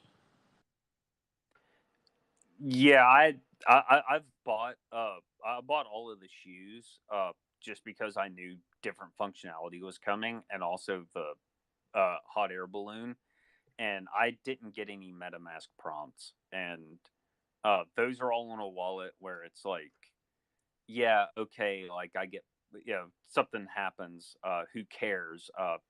My keys are not on disk, so I may get I may get wrecked in other ways, but at least I won't get drained. I feel like Zesty's keys are etched into a slab of 200-year-old marble stored in a safe that's buried underneath a pond in a garbage bag with piranhas in the pond and a fence around it with electric concertina wire. Am I close? No, but about the only thing I'll say is that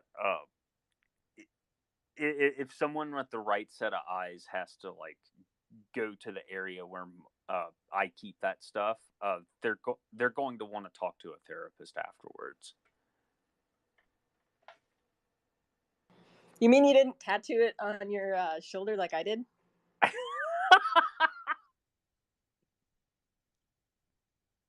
Oh, like Prison Break, where he gets the map of the prison tattooed all over his body, except that's your seed phrase.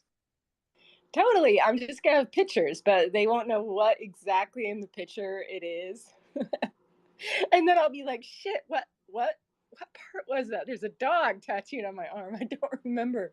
Was the word dog, or was it tail, or was it foot, or was it canine? So... Some crazy dude like looks at your shoulder and is like starts naming out your seed phrase, and you're like, shit. Yeah, totally. So I'm wondering if like, okay, because going back to what Dusty said about like his hacker boner throbbing, like would you think kind of the necessary step at first when releasing smart wearables could be to look towards our registry that we already have, like maybe opening it up for studios that are registered in there at first to be able to make these smart wearables for clients or us, like community members and stuff like that. That way we kind of may know that there is no malicious code in there. I mean that's like a policy band-aid, but yeah, I mean that sounds reasonable. Oh, definitely a Band-Aid. If anything, it's just like a little piece of tissue to Right. cover up the cut. Right. I don't know what their actual process is, but like this is all like good stuff to at least think about. And you know, I have my hot takes on specific things the foundation's done just since I've been around. But there's honestly, like most of the times, like for every time I have like some like hot take that you can't unremember, um, that yeah, for every one of those, like the other 9 times, uh, when asked, what they come back with is like utterly reasonable. It's like, oh, okay, well that makes sense. At least it's at least logical. Uh, I'm sure they've thought this out. It's probably not as bad as I'm thinking, because it sounded like you can just like have like, you know, buy a domain and and like a $5 a month VPS and host a JavaScript file on it and have your smart wearable call out to that, and then just rug that JavaScript file with the intended functionality, which is to cause some sort of havoc down the road. Now that kind of scenario they should absolutely not allow under any circumstances, and that's not just because of like uh, the possibility of somebody doing something like that. It's basically just like preventing link rot. Yeah, and I'll second that. I think that obviously this conversation is highly speculative. None of us are Oh yeah, actually part of like that curation. let's be I'm just completely saying for myself. I'm just saying for myself though. Uh, I do think that, like you said, these are things to think about, and it's we aren't exactly sure what the possibilities are. But yeah, I will put. I thank you, Scott, for grounding us. I think that a lot of what we're thinking about is speculative at this point. But yeah, good conversation though. Yeah. One thing I'll throw in about JavaScript in general, um, it was never. I don't think it was ever really intended to do all of the crazy cool stuff it does, and it's kind of scary when you really like think about it. I can remember like 20 years ago, there was a specific like web page you could go to, and if you were running like an older version like Windows 95 or 98, uh, it would give you the blue screen of death just for visiting a web page. but Windows was a lot more brittle back then. Just kind of shows you like an example of the power. Yeah, I agree. But it's also rough. I didn't want to come up here and say, "Oh, like try the camera," but you're all going to get hacked with base 64 encoding. But to help ground this a little further, like honestly, if that like workflow of like a totally external like JavaScript file is like actually something that's doable, I would say the bigger concern is link rot. Like whoever whoever controls that infrastructure, they decide to shut it down for some reason, or it goes away for whatever reason, and then the smart wearable stops working because the JavaScript file it called from the outside world is no longer present. Well, that's part of the reason why IPFS is being enabled, where it's not a it's not your normal linking system. They're content ID tags, so it doesn't matter where the content lives. As long as it's got the content ID, it will always be able to find it. So the link doesn't ever rot. It just goes to the closest geographical location for that file and grabs it. Now I know that people that are hosting servers externally are using the standard, the older link systems, but there's other ways to guard against that. Yeah, I mean, if they're sticking to IPFS, then the link rot problem's not really like a thing. And frankly, like anybody who tries to like do it the old-fashioned way is they're on some good drugs and they need to share with the rest of us. Okay, but what if you wanted dynamic content? What if you wanted, a music player that plays a link and it's just playing one link source, and then you just wanted to swap out the playlist? So is that out the window? Well, I mean, it all depends on how you set it up. I mean, there are services like Pinata that you don't even have to worry about knowing how to do Merkle trees or how to use IPFS. It'll just populate that content wherever you need to go. I mean, you're going to need to have you'll have to have some of the legacy links systems that are out there. And as a person who's going to maintain that code, you just need to make sure that your links work.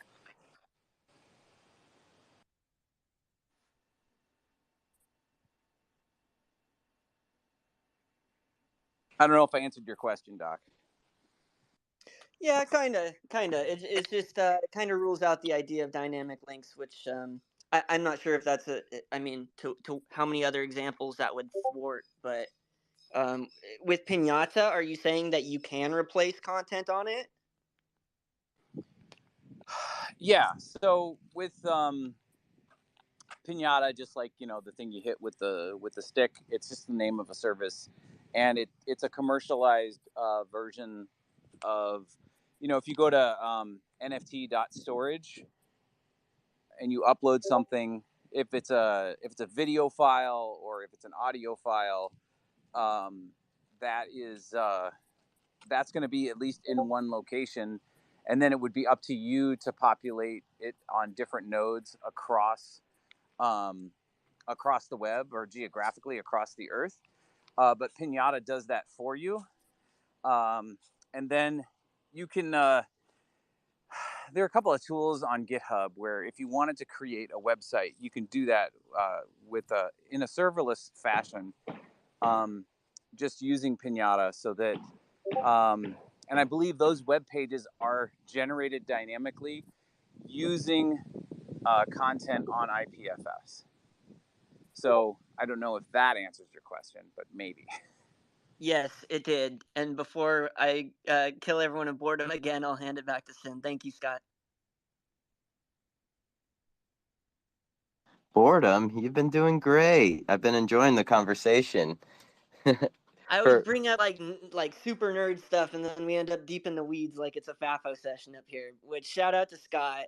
Those FAFO sessions are amazing. I've been trying to catch more of them, but if anyone hasn't jumped in there, jump in there and just ask a question. Let's get you guys started building, because like I've heard some people say that they didn't want to get started because they thought the group was a little bit farther than where they're at. Just jump in there and say, hey, I want to build something. Can help me. And yeah, it's helped a lot of people. Well, thank you for that, Doc. And yeah, just as a perfect example, yesterday I was going to talk about actually creating a repository on GitHub. And then Argent came up and she had a bunch of different questions, about governance, about how CBD gets run, and then that got into DCL names and stuff like that. So I always come with a lesson plan handy and ready to go.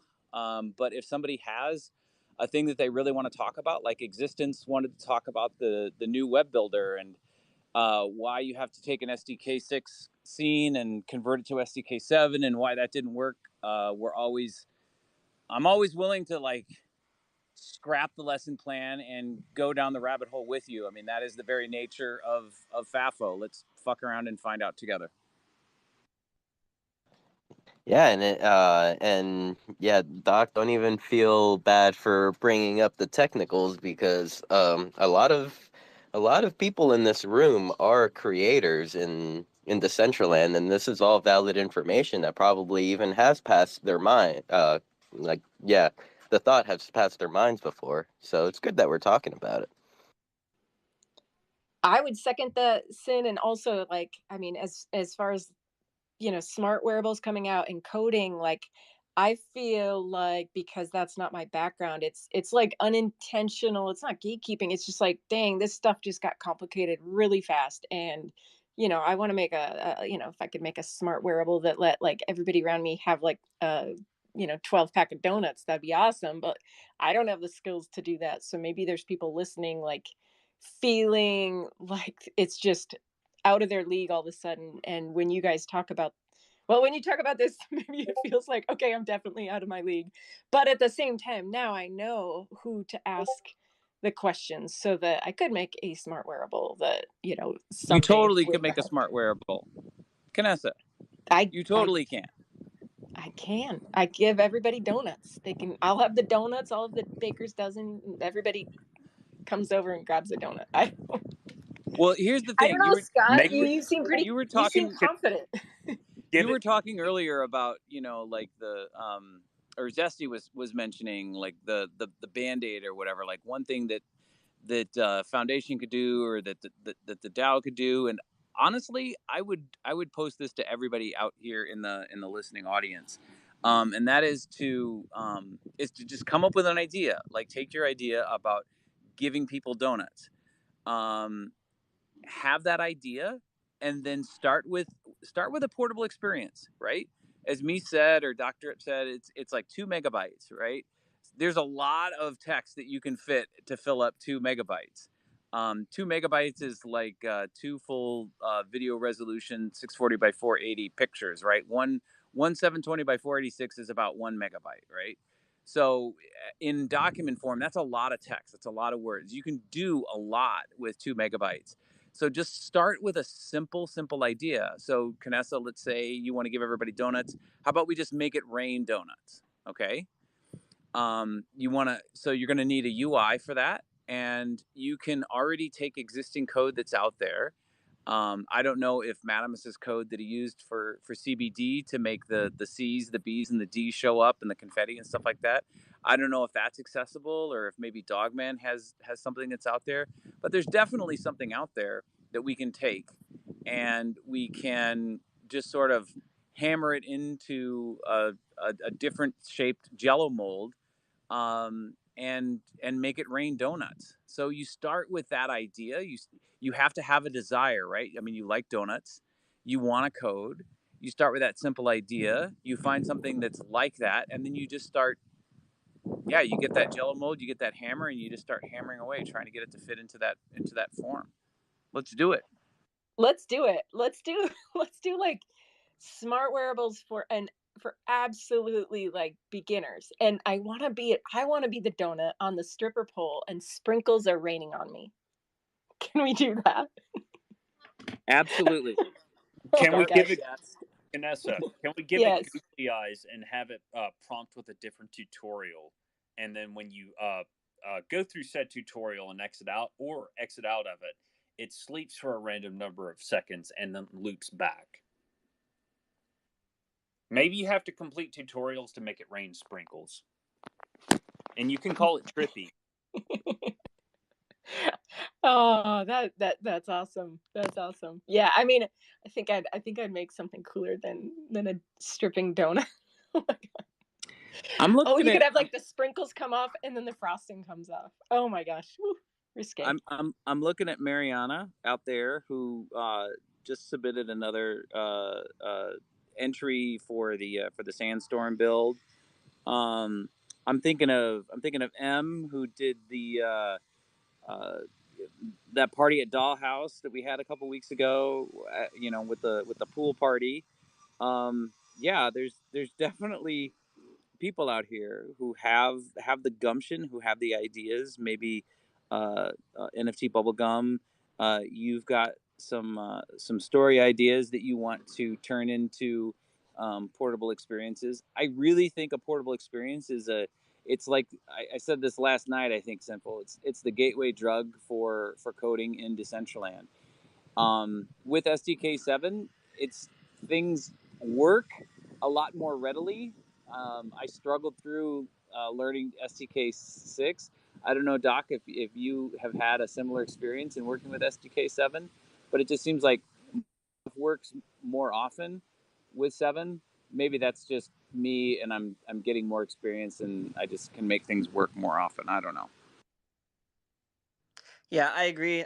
I have noticed that, and I'm excited about the tech. I'm like Zesty. I get really excited about the tech, and I know not everyone's like that. So yeah, again, I'm sorry for it, but also don't get discouraged. I think what I'm realizing is that there's so yes, learning coding is really great, and there's a group of us that under the CBD umbrella, under FAFO sessions, under Last Lice, that are getting together and learning these things, but it's not for everyone, right? Like coding it's just not for everyone, and it shouldn't be the limiting factor to building. I know we've seen like Hyperfy come through and give everyone the tools to make like really amazing things. I know even some Decentraland builders went off and I don't know if they're coming back because they found they could make really awesome experiences there quickly and easily. But I think this kind of goes to this is a segue to talk about the grant proposal from Last Slice, where I'm really excited. I'm taking a small part to support that project, but we're finally just putting it on ourselves to build a in-world builder that's very similar to Hyperfy. I love Hyperfy. I'm obsessed with it. And I'm a little bit mad sometimes that they have features that Decentraland really struggles with, but I trust the Last Life team, and I think that they are highly capable in creating this kind of builder. I think that watching M, one of the baby dolls, my girlfriend, getting into building the other night, she was with a group of people and they were throwing together some stuff in Blender, and she was asking me technical questions about Blender. I was like, "Yo, what are the dolls doing over there? Like, they're throwing down like hard shit in Blender," and I think that's really amazing. Like, I think that there's a bigger group of new creators that are ready to throw down and ready to learn something, but the gap between being a coder and being a developer and being an average citizen is such a huge leap that yeah, I'm really excited for this tool to kind of be a place in game for people to go throw together a build. There's even plans to make it so that you don't even need an account. Like, go tell somebody that you just go to, I don't know, whatever it's going to be called, DCL.land or whatever go to this URL and you'll get dropped into the world parcel where you're going to be able to just start putting together pieces, and you'll be able to export it and go take it somewhere else. Like, you don't need to deploy it. You can deploy it if you want to. There's going to be easy tools. But yeah, it's kind of with the idea of what they did with exporting the VRMs, we should have that for builds, right? And it should be a tool that makes our metaverse easy. So the grant is out. It's doing very well. I'm very confident it's going to pass. But yeah, thank you for everyone who voted on that and wants to see it through. At last check, it's about 700,000 away from getting the necessary 8 million VP for passage. Yeah, there wasn't a doubt in my mind it was going to pass because we all agree that we need it. And Last Slice, I mean, me being a part or not, that's a team that's always delivered. Angzar is in the works, and it's Angzar has met all of its proposal points, and we've got a different team coming up to build on this one, and I'm excited to be a part. I'm mostly a lone wolf myself. I work well with a select few. I'm really excited to work with more people, but I think this is going to be my chance to formally work on a team. And I'm obsessed with the power in that. As a lone wolf, I can only do so much myself. I work better that way, but man, the power of a good team, I'm excited.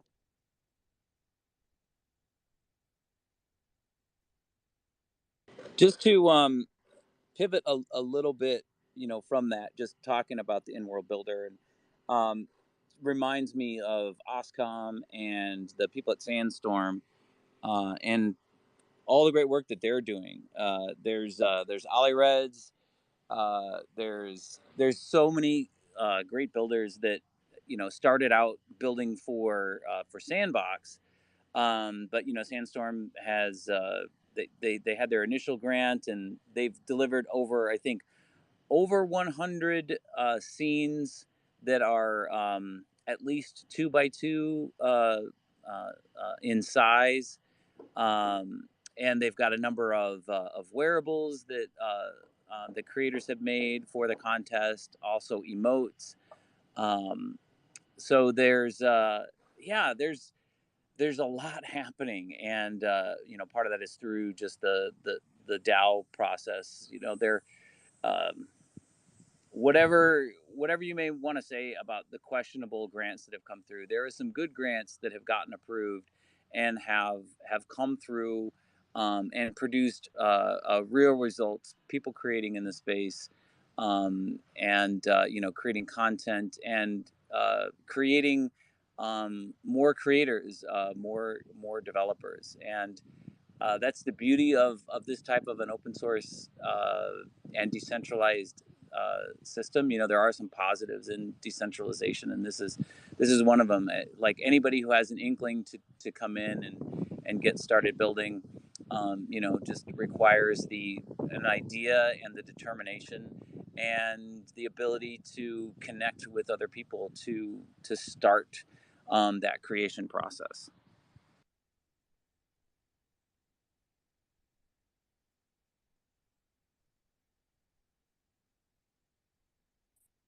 Thank you, Scott. And yeah, definitely. I'm just gonna echo the last topic. Everyone, check out that proposal. See what you think. Drop some comments. It is the no code in world builder, something like that, right? Dr. Drip, what is it called? Yeah, no code, easy deploy, in world builder, something like that. You'll see it right away. And Yeah. also, this is actually going as a platform. It's not competing with any of the amazing in-world content ones. We're hoping to get it actually integrated with Decentraland, so that when you press X or press P or whatever, open up a menu, hopefully there will be a button for it right there. But also, I just wanted to say, I think I got to jump out now. Thank you for having me. Thank you for letting me talk so much. I guess I'll do my last chill. And it's that DJ Trax is coming through on Friday at Vroomway. We've been having a bunch of really great parties every week. Thank you, everyone who's been coming out. We've been rating to other events that happen afterwards. So if you're throwing a party afterwards, let us know if there's multiple ones. We give options, or we just tell people what the schedule is, and the raid train goes through. Lastly, a little bit of alpha, secret alpha. If you don't have a Vroomway Mythic, that might change depending on if you have a blessed rat skin. There is a new collab between Vroomway and Polygonal Mind. They took the Epic, which is here. I'll just share this up at the top. If you have this blessed rat skin, it's gonna turn into a tier 5 really fast vehicle in Vroomway. So you heard it here first. That's the alpha. Watch out for these skins. But I gotta jump. Thank you so much. I love you guys, all of you. Keep building, please. And I'll see you guys out there. Thank you, Dr. Drip. It's very, very nice to hear from you this morning. Thank you for taking the time to join us.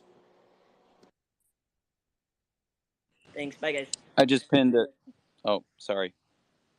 I just pinned a link to the proposal for the in-world builder up at the top, and it's in the Twitter thread down below.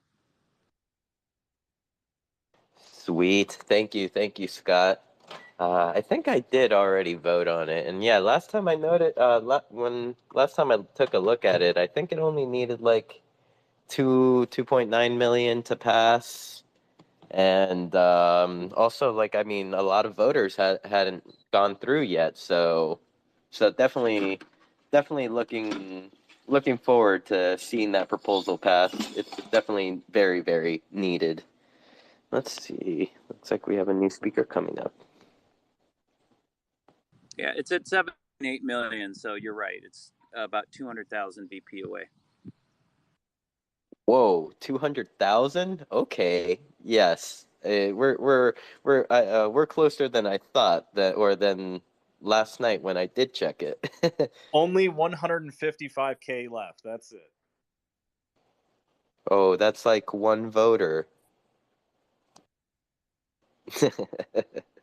Let's see. Hello, Melanie. Welcome. Thank you for coming up. How are you? Oh, wow. Hey, can you hear me well? Hear you loud and clear. Oh, awesome. I'm so excited. I didn't think I would be available to speak so fast, so I'm pleasantly surprised. Thank you all. I'm so happy to be here. I know I've met some of you guys virtually, some of you guys in person. Sinful, you're one of them. Scott Moore, aka Odd Jobs, you're another. I think CK's in here. Alan, I have virtually a couple other folks, but I want to commend everybody here for all of the work that they're doing. I love hearing from you all. I don't have the luxury of joining these as much as I'd want. I literally have to skip meetings to join these. I'm skipping one as we speak, but they're having another version of it next Tuesday. But nevertheless, it is hard. So I want to just commend you all for all the hard work that you do here, all of the good dialogue, and thank you all. One thing that I wanted to bring up as a topic, just to be an embodiment of positivity, is I think everyone here is so talented, so smart. And at times I feel like we talk about toxicity as a community, but I think we all fall victim to it. So I just wanted to share positive vibes and encourage folks to be just as positive, regardless of different situations. I know for myself, I want to exchange more dialogue, and then I sometimes see folks just kind of bickering. And I definitely know everyone's entitled to their opinions, but also I feel like there are some instances in which folks shield something rude as an opinion, say, "Oh, that's just my opinion," when that opinion could be potentially, negative to an individual or a group of individuals. So I encourage folks, obviously, to be supportive of one another, spread positivity, be good. And then if you ever have any hesitation, as opposed to thinking about, do I know you? Let's start thinking about, hey, what are their merits? Let's talk to them. Let's have an open dialogue. I think that just goes a lot further. I just want to spread that. I don't know if that helps anyone here, but I do think that it's worth mentioning, and I'd love to talk more about it.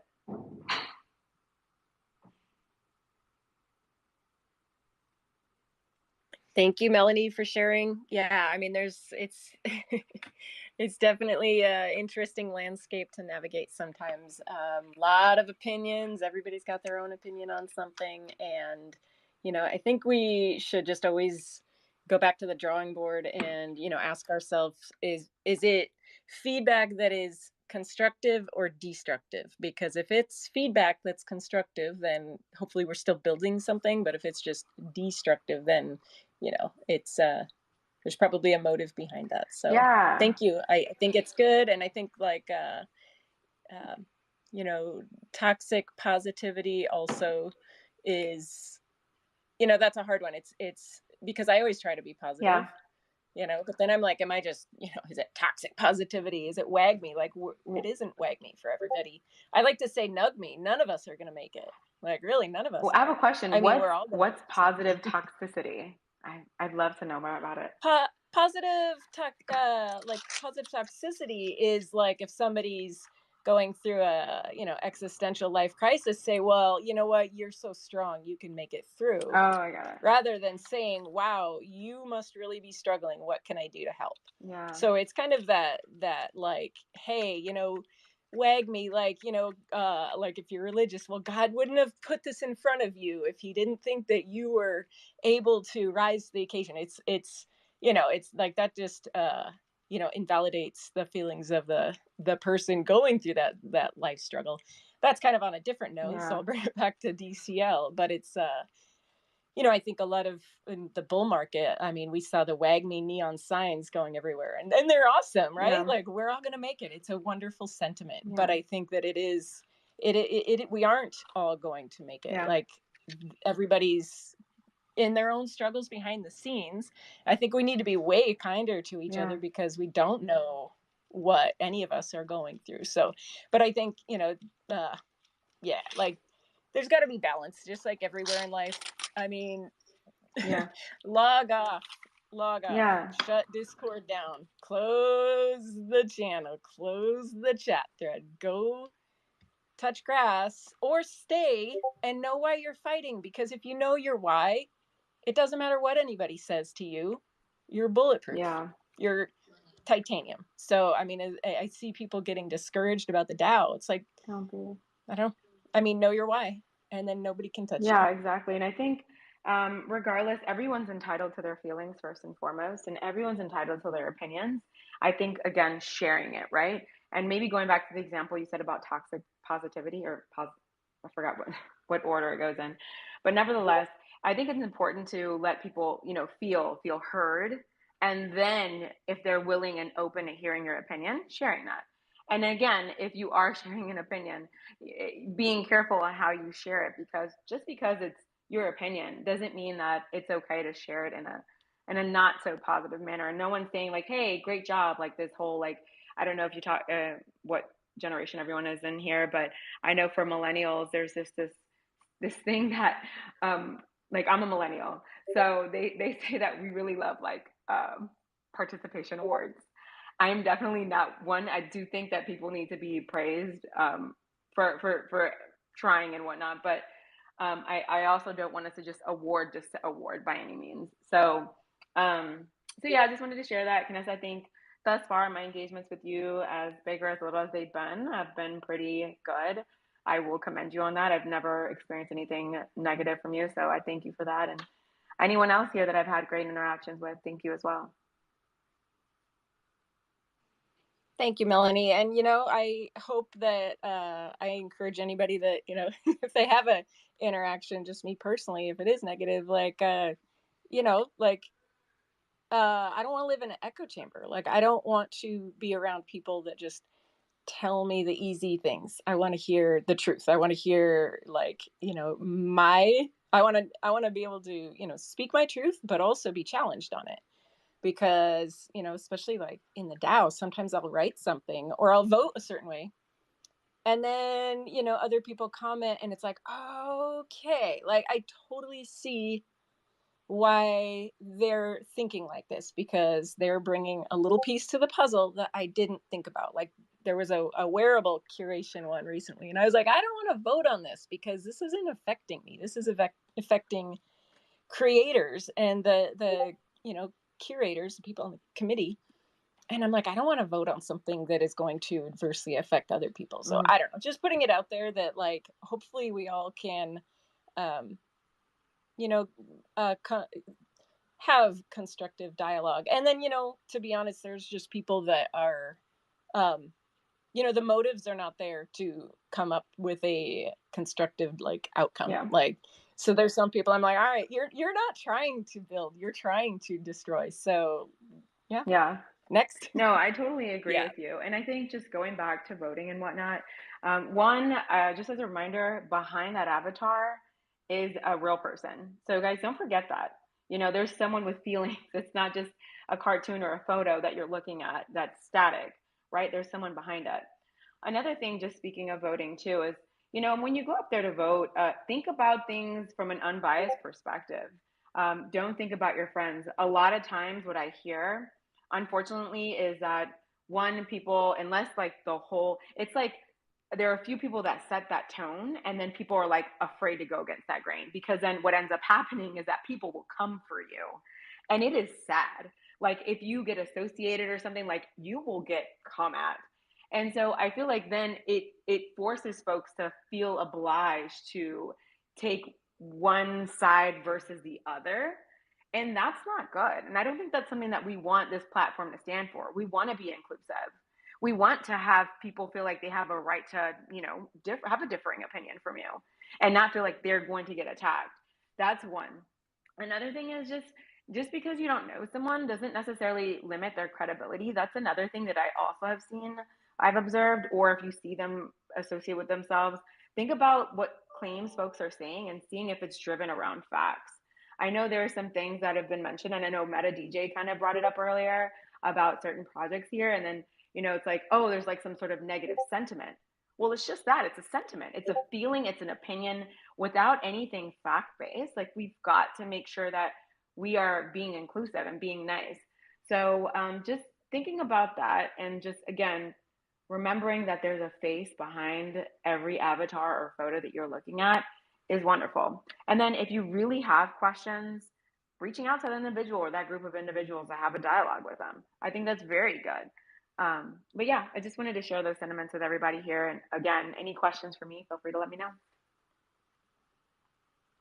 Awesome. Thank you. And I, that brings up one thing that I've been seeing recently in the DAO is if you have a proposal out, I would say like check on those comments, because there's been multiple times recently where people have asked questions and the person who submitted it is not answering them. It's like 3-4 days go by and these questions remain unanswered. And I don't know, to me, that's a big red flag that if the team or person or whomever isn't answering questions about their grant in 3 days, it's like, ooh, I don't know if that is boding well for the project. So I'm only mentioning that because it's happened a couple times recently and they're pretty significant questions. And I feel like, for anybody that is submitting a grant and wanting to be transparent with the public, like once that grant is submitted, maybe make sure that either, the person or if it's a team can be checking that. Like, you don't have to check it every hour, but man, like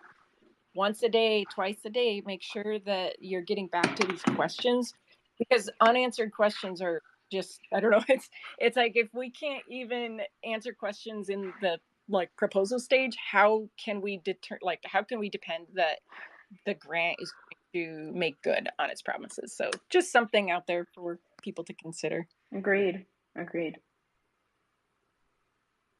And Zesty, you've got your hand up. Yeah. So, Kanessa, and those of you who know me, I am not one to waterboard myself with the Wagme Kool-Aid. In fact, the whole toxic positivity thing is just, I think the whole thing about asking questions is interesting, because anytime I've had questions or seen other people have questions with, we'll just say certain projects in particular, we get empty platitudes that don't actually answer the question or really say much of anything, and it doesn't matter because they got somebody like Rob L and his stolen VP, so they can literally do whatever they want. They could post they could post like, just like poop memes or poop emojis in reply in the forums or in the Discord, and it wouldn't actually make a functional difference.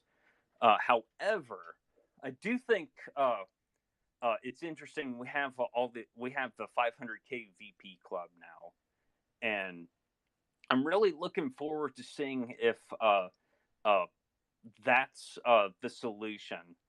Uh, to quote one of my favorite villains from Batman. When a forest grows too wild, a purging fire is inevitable and natural. And I hope the chaos that is the 500K club delivers. I hope to make you proud, Zesty. I hope to make you proud. And just a little quick update. Hey Scott, the in-world no-code deploy real-time collaboration grant proposal is at 8.3 million. Yes. Let's go. All right. Thank Pass it you. over to Melanie. Hey, it's me again. So, was that Zesty speaking? Hey, Zesty. Hopefully that was you. If not, I'm so sorry for misnaming you. I think you bring up some good points. One thing though, I don't know this whole Rob situation with the stolen VP. I just didn't know if that was something that has been released. So, can you share some information about how he stole VP? I'd like to Okay, be, more so aware of it. so that is a long and twisted rabbit hole that we don't have the Oh. answer to, because there are old blog posts that are deleted. Jared actually wrote all of that stuff up about the VP, and if you go into the DAO Discord and search for messages Esteban is typed, and search for like the word stolen, even he characterizes it as stolen. Okay. All right. So, Okay. So like, that's good. I'm gonna look this up. And yeah, so like it, we have certain whales in this space that they just kind of like they just like do whatever they want because they're whales, and the rest of us just kind of have to live with it. And Rob went like full like 90s anime villain once Jared did his 1-2 punch worth of articles. I think it's Jared put those up on playdcl.games. Okay, I'll take a look. I didn't know about this. I guess it's an alleged story. I don't know if anything's been voted on, and maybe I can understand a little bit more background. So there, just if you go and look, there were a couple of polls done, just in the normal order, that Morph submitted. I was a co-signer on, and it was essentially to get the community's idea on whether District X, the estate, should be marked as stolen, which on OpenSea, and Rob threatened to sue us over that. Essentially, I'm still waiting. I literally have my feet up on my desk and I'm waiting. Yeah. He's bluffing. He's not going to do anything. Because then that it just gets too messy at that point. But Morph openly talked on this space after the second poll failed. The first one passed, second one failed. There were people who were intimidated about voting for that because of the whole grant situation. Rob L would just he has enough VP that he can just shoot those down. Yeah. For those people that are aligned with him, it'll probably get interesting if Decentraland ever gets big enough for like law enforcement to care about, because like he's as dead as fried fucking chicken. Like that, it's a foregone conclusion. Okay, I'll take a look at that, and Zesty, I'll reach back out to you with follow-up questions. For me, I'm not aware of this. I didn't know this was a big thing here. Yeah. I like to do my own research and understand and ask questions. Yeah. I don't know this person to be saying those types of things. In corpo speak, Rob L is a reputation and brand risk, just because of how he got his VP. Okay. Let's Okay. pass it over. Oh, sorry, Melanie. Sorry. Go ahead, finish your thought, and then feel free to pass it over to One Existence. No, I don't have any additional thoughts. Again, I would like to do my research and understand the process or understand the claims right now, and I'll reach back out to Zesty with any follow-up questions. Thank you, Melanie. I just want to say too that I've made the same plea as you, and it hopefully it helps. The more we hear it, we do need to hear it more often. And do definitely take a deep dive into that Rob L thing. There's a lot to read and make your own official decision on. But since we're a little bit on the Dow, I wanted to mention I was asked to be a facilitator with the Dow headquarters. There is a proposal about the land size that we feel will be needed for it. I want to clarify a few things. It's just voting on what size we need right now. Every aspect about this, the Dow headquarters, is pretty much going to be voted on. Location, the utilities that we want it, what kind of function we want, up to the style probably, and other things I may not be thinking of. And ultimately, it will come to a bidding and tendering. It's been brought up, DCL World, the Dow World. That is an absolute, perfectly great temporary idea, because this isn't going to happen overnight either. So it's going to take a while. But I myself feel that this is something that's kind of like would be a historical building and a primary building, and there should be a location within Decentraland. Yes, we have tons of undeveloped land. A lot of the land that people bring up, unfortunately, belongs to the foundation. Yes, we know that Last Slice got the Angzar Plaza land. I'm told there's a lot behind that, and probably I don't think it's something we want to go with, as having the foundation hold that over us, even if they're leaving.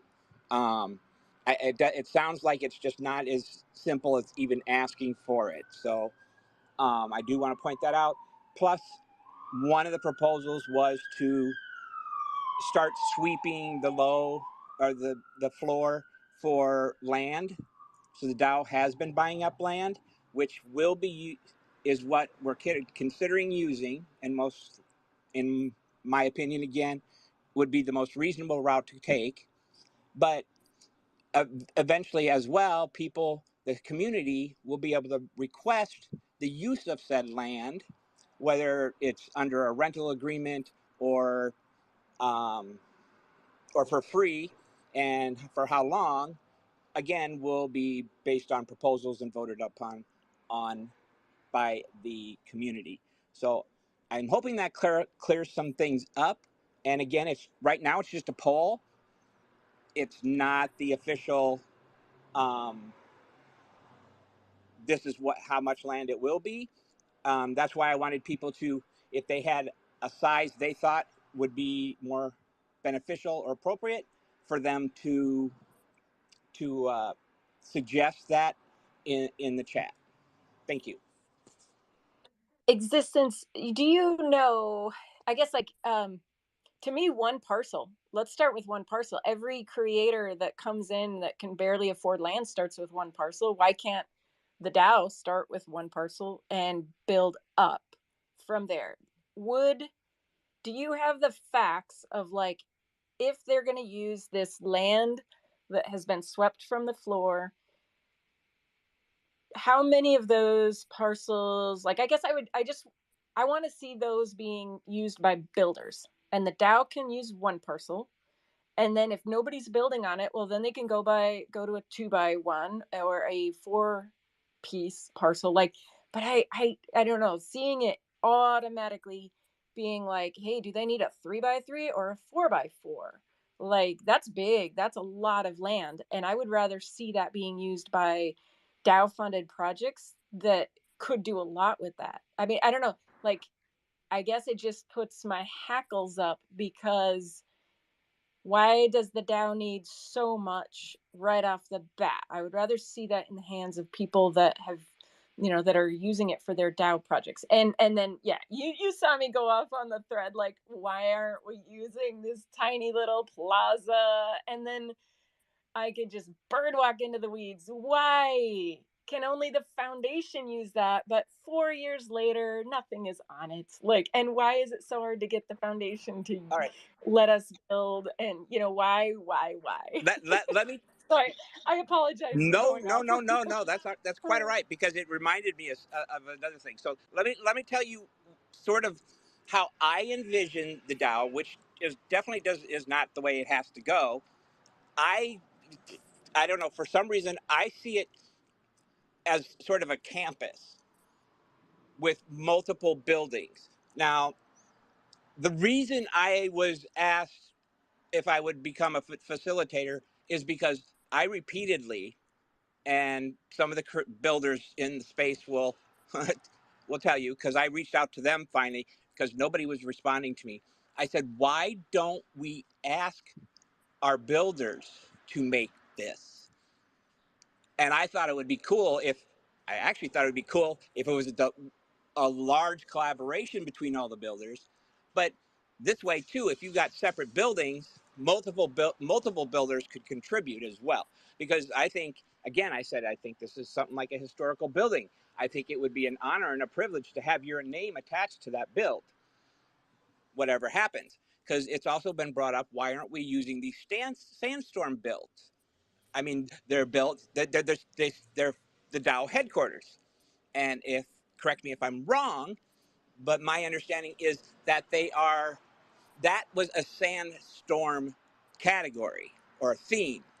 It was not the DAO requesting for a build to be made for them.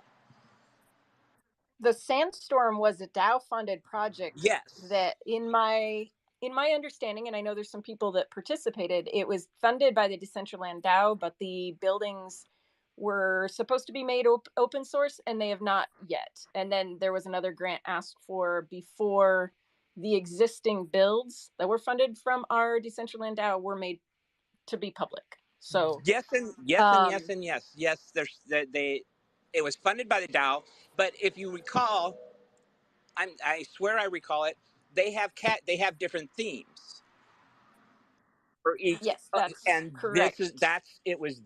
I don't know that the DAO had anything to do with them choosing that theme, and that's all it was a theme. And yes, we've been offered the winning one, which again would be perfectly fine for a temporary in the world or wherever a temporary one ends, because I think we need something soon, but we want to make sure we have all the that it accommodates all the utilities. Somebody suggested a portal room or building as well. So which also has led me to kind of picture it as the new Genesis Plaza, where that's where you come in, and that's where you get it information center as well, type thing, if that makes sense. And back to the foundation's land, we have no idea what their plans are. They could divide it amongst themselves when they leave us, or this is totally wishful thinking. They just flood the whole area, and then we have a lake. We get a lake. Finally, can we fish? I did not say Can we that. I did fish? do not. You can't run with that. Nope, you It's said it. You can't wishful take it back. thinking. We're getting a Wishful. lake, ladies and gentlemen. Finally, we get water features. Who would make a world without water? Why did I buy into a world that has no water and mountains and I don't know. I topography? got so excited when I thought of that. That would be so cool if that's what they do. Because I'd imagine Well, somebody has said that the plazas are for the community, but what? Mies, we can find osprey. We can look for the the black backed heron and maybe a dewitcher and some, like, I don't know, some snipe. We can go snipe hunting on the Yeah. shorelands. So I just want to say, there's so many. Okay, so I'm big on like environment and ecosystems and climates and all these different types of things. And I've been looking at all the different ones that exist in the world. And then I look at the ones that are currently or have been used in Decentraland, and I look at how they've been used. And through my research recently, in my opinion, there's for a significant portion, probably over half, that really aren't being used yet. And in addition to that, what I've been looking at is, Decentraland and Genesis is amazing. At the same time, I think that DCL Worlds is it offers the possibility of many things that cannot really exist in Genesis. And it's because they're enclosed experiences and they don't have to connect to anything. And so what DCL and what the scenes currently in Genesis are missing, in my opinion, and that Worlds can offer, is the full verticality of the scene in a variety of ways that have not been used yet, other than just sky. And so instead of spawning or starting at zero on the y-axis or whatever it is it may be, that you could maybe start at the top of the scene, and maybe it's a whole underground scene and you have to run your way down, or you talk about underwater, right? So we're a water scene. And so if you have a water scene, and if it's in DCL Worlds, how many parcels do you get to work with that? And you don't have any neighbors that have to walk onto your property in some type of way, to where they're hitting a wall or whatever it is, or even the loading issues that I experience sometimes on some of the scenes in DCL when I'm walking around the edges. And so, I want to see water. Water is like, the earth, what does it say? It's mostly water. So what are we missing, so far? And so I've been thinking about that for our in-world builder. I just want everyone to know that. And, some of the objects that we're going to be creating. I've also been looking at, what is missing currently from the builder? What types of objects and things and themes and all that kind of stuff. And what I realized is, there's like no animals. There's almost no animals that people are able to use and get for free to populate and fill their scenes in Decentraland, which is unfortunate, because I really think that bringing more of what the outside world, or just things that are like, they don't have to be even real animals. They could be, made up ones too. But bringing those types of things and giving it easy access to people, that's something I really wanted to have in my scene, and I can't create that. And yeah, I could go buy one maybe on a website for Sketchfab or something and CC0 for my personal thing. But how many people know how to do all that? And then you have to go through the process. All right, yeah, hey, Existence, what's? Sorry. I thought you led me to think of something else. The foundation seems to put things. I'm going to say they don't want to half-ass it, so to speak. So maybe because the water's gotten better in Decentraland, the little bits that people have been doing. Maybe they've been working on looking for the perfect water before they actually put it out there. Well, in my opinion, is not that, is that water in any metaverse platform is laggy.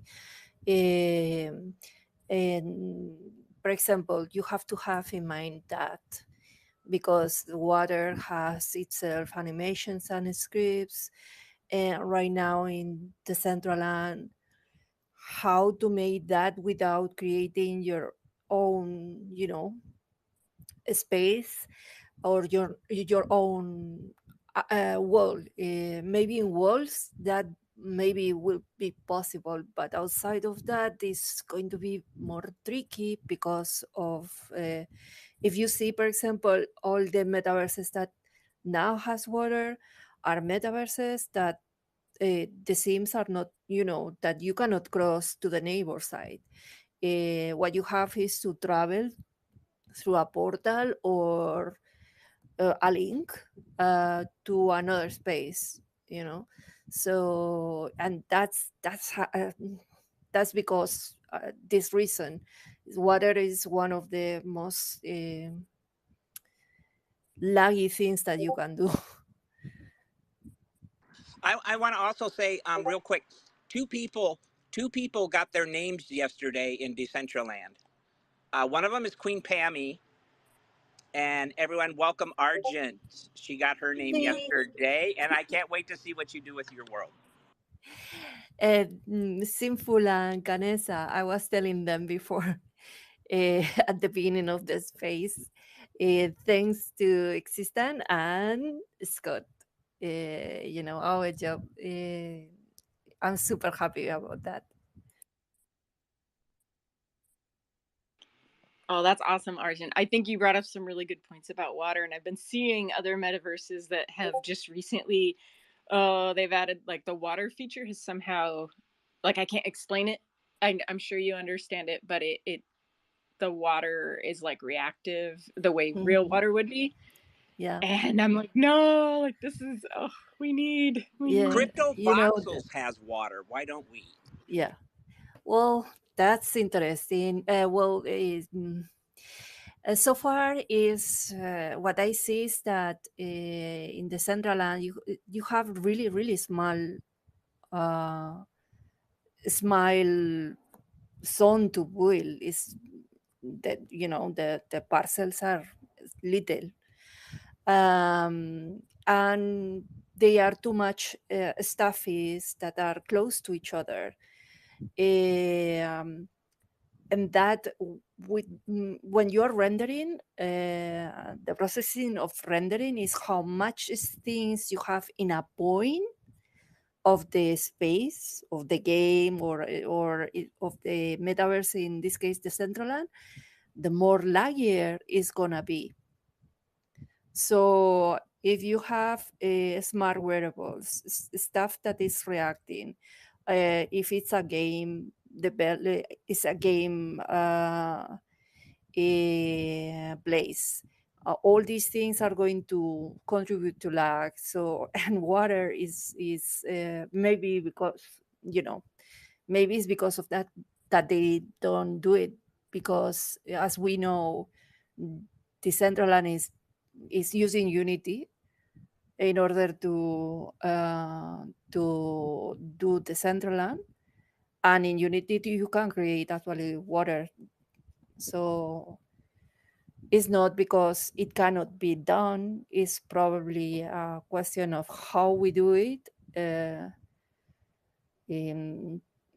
How we do it. And to me, for example, you can only do it right now in the Decentraland in your wall. So I don't know. I want to make a prediction. This time next year, we'll have water.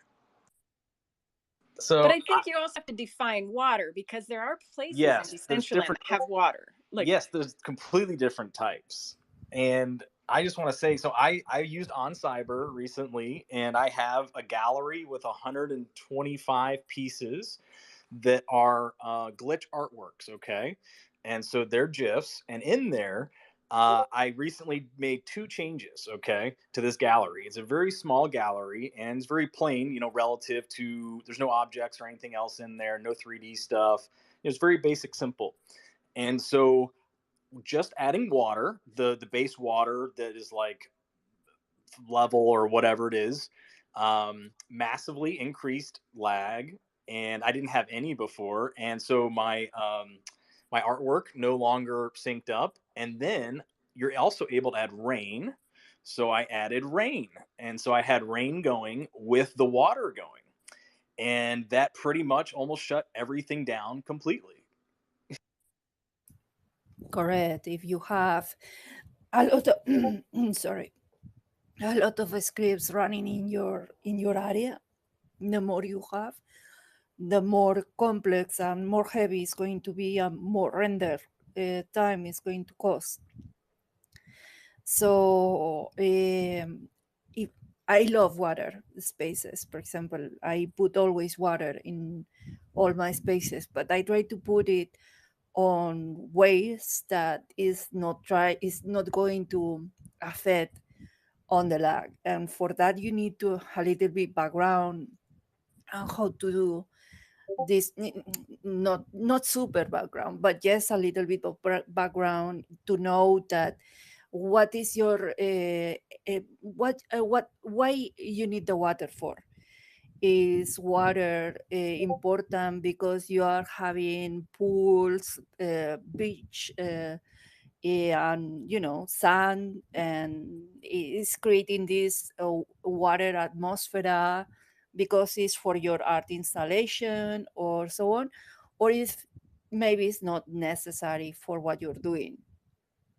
So the more important is always to think in what's the message that you want to have in your land.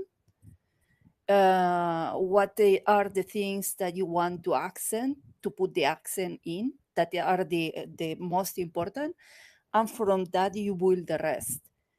And if you need to add water, add it in or if you want to add water, add it in a way that is maybe far away from where what you want the people to be in and watching and enjoying and maybe collecting. I think Mies needs it for his waterfowl migration. I like what Mies said about nature and totally like having animals come through and just that scene. I think it's interesting just because like Decentraland was made on the map was never there wasn't topography like hills and valleys, and there wasn't like any body of water. Because imagine, instead of having like for those of us that bought land, like I mean back in the day, I'll say, but like before you could walk in the world, there was so much speculation, and the land that was near roads was going for astronomically more than if you did not touch a road. I mean, even in the listings, it'll say like how far away it is from a road if it's really close, because everybody thought you wanted land near a road and near a plaza because we thought we would be walking. Like there wasn't any there wasn't any talk of like teleportation, at least the in my little circle. There was nothing like, oh, we'll be able to teleport. So now it doesn't matter if you're by a road. Nobody walks on roads. I guess now that we have fast shoes, we will. But man, instead of having so many roads, I wish, I don't know, like, could we convert those roads and all those squiggly, could we convert those to streams? Like that would be so cool. I don't think we can do that, but That would be dope. I Yeah, Monorail, hope that, monorail. So I do want to say that I have heard rumors, because I've talked about this before. I tried over a year ago to do a lot of different things and try to see what was possible. And what killed me is that there's no you can't build downwards, like you can't at all. And I wanted to be able to like dig or do something else, and it just that wasn't possible. But I have heard that supposedly maybe eventually that might be possible. So that would be really cool if those areas could then be hollowed out for streams. Don't say can't. or for Don't say tunnels, can't, because can't. I've heard something about there's things up in the air. I can't elaborate any more than that, because the topic of talking about how high up you can build. I've heard rumor of something going on up above as well. And I also want to say, I don't know who's traveled the farthest outside the border. I may claim the record. I've gone past the number 3,000 at over 10,000 meters above. Interesting. That's pretty high. I know Billy recently took his shoes and went to outside. It was like, I think it was like 6,969 comma 6,969 Okay, he's got me there then. He posted it on Twitter. I was laughing very, very hard and was very amused at the post. So that I only shows you how far we should be able to expand too. Sorry, Canessa. No, I was gonna say you guys brought up such a good topic. Let's have randomly generated, like, you know, like in Minecraft, how you have to find resources. Let's have underneath us gold, diamonds, emeralds. Let's randomly generate, or even like an oil. Let's have an oil field down there. And then you freaking dig on your property. And then depending on where you are, you like, I might be on a oil field. I might strike it rich, and then I can mine that for mana. And oh my gosh, wouldn't that make like landowners return to the that's map? exactly what the Yes. they're not immersive metaverse platforms are doing. Like Upland, there's one called Next Earth, and I know there's another one that where you buy an actual property that exists in real life and everything's matched up to that. Which I have some stuff in Upland. That's exactly the things they talk about and are working towards. And that, yes, that would be so cool. I just want to play Minecraft here. That's all. Really, that's all it is. I can see that. I can already tell that it would be. I guess for Canessa's time, it would be dangerous if animals were in Decentraland, because I know Canessa likes her axes, so she'd be probably hunting the animals all over Decentraland. Are you working? Speaking of that, are you working on a nature preserve, Mies? Because I would love to see that and a campground. Yeah, me too. Nature preserve is sounding really cool. And before, having more space between the buildings with nature will also give more, more sensation of being cool inside the Decentraland. Mies, did you ever play the game Amazon Trail? It came after Oregon Trail. Unfortunately, I did not. I played a lot of Oregon Trail though. Okay, so Amazon Trail, I feel like you would love this. You had to travel the Amazon, but instead of killing animals, I mean, you killed fish for food, but you took pictures of them, and you had to fill up your you had like a nature journal, and you had to fill it up, but some animals were more rare, and so by the time you got to like Peru, you had to beat the game, you had to take enough pictures of animals. And so I could totally see that being created here as a play to earn, where the more animals you photograph, like the more money you could make back, or earn tokens to earn rewards like that. And I've thought about that before too, where you just program like rare animals and to come through your build, but it would get people into like a simulated nature scene. And I digress, but like I live in the woods. If I want to be in the woods, like I'm 2 minutes from being deep. And on this road trip this summer, I realized like most of the world is not that close to nature, and so it would be cool. I mean, it's kind of like counterproductive to create nature in a metaverse, but for those people that can't access it, like it I think it would be really cool to make it. And like Billy T Coin and NFT Bubblegum, on their scene, they made it's just like a forest, but there were animal noises like birds singing and stuff, and it felt really good, like nature, like even though it's simulated. So I think we need more If of you that. can find those coordinates, I'd love to check it out. Have you Yes. been to the? Yeah, it's my Me land. too. It's their it's my land that they're Awesome. Have you from me. have you So let been to me the look. lemur preserve? Oh, those lemurs, that Which was one of the first scenes way back in the day, but I don't know why, but they kind of freak me out. They're like, I they're fun. I totally peed a little when I came across it. I'm like, oh my god! I What? liked lemurs too for some reason. So Can I I quote you? Can I yes, quote you you? can. You can. I seriously. I was Oh, so excited to see that place. I thought it was amazing. okay. I will. Go ahead. Oh, sorry. I will say that in regards to sounds, so you had mentioned sounds. There's two different things. So one is nature, and then one is sounds.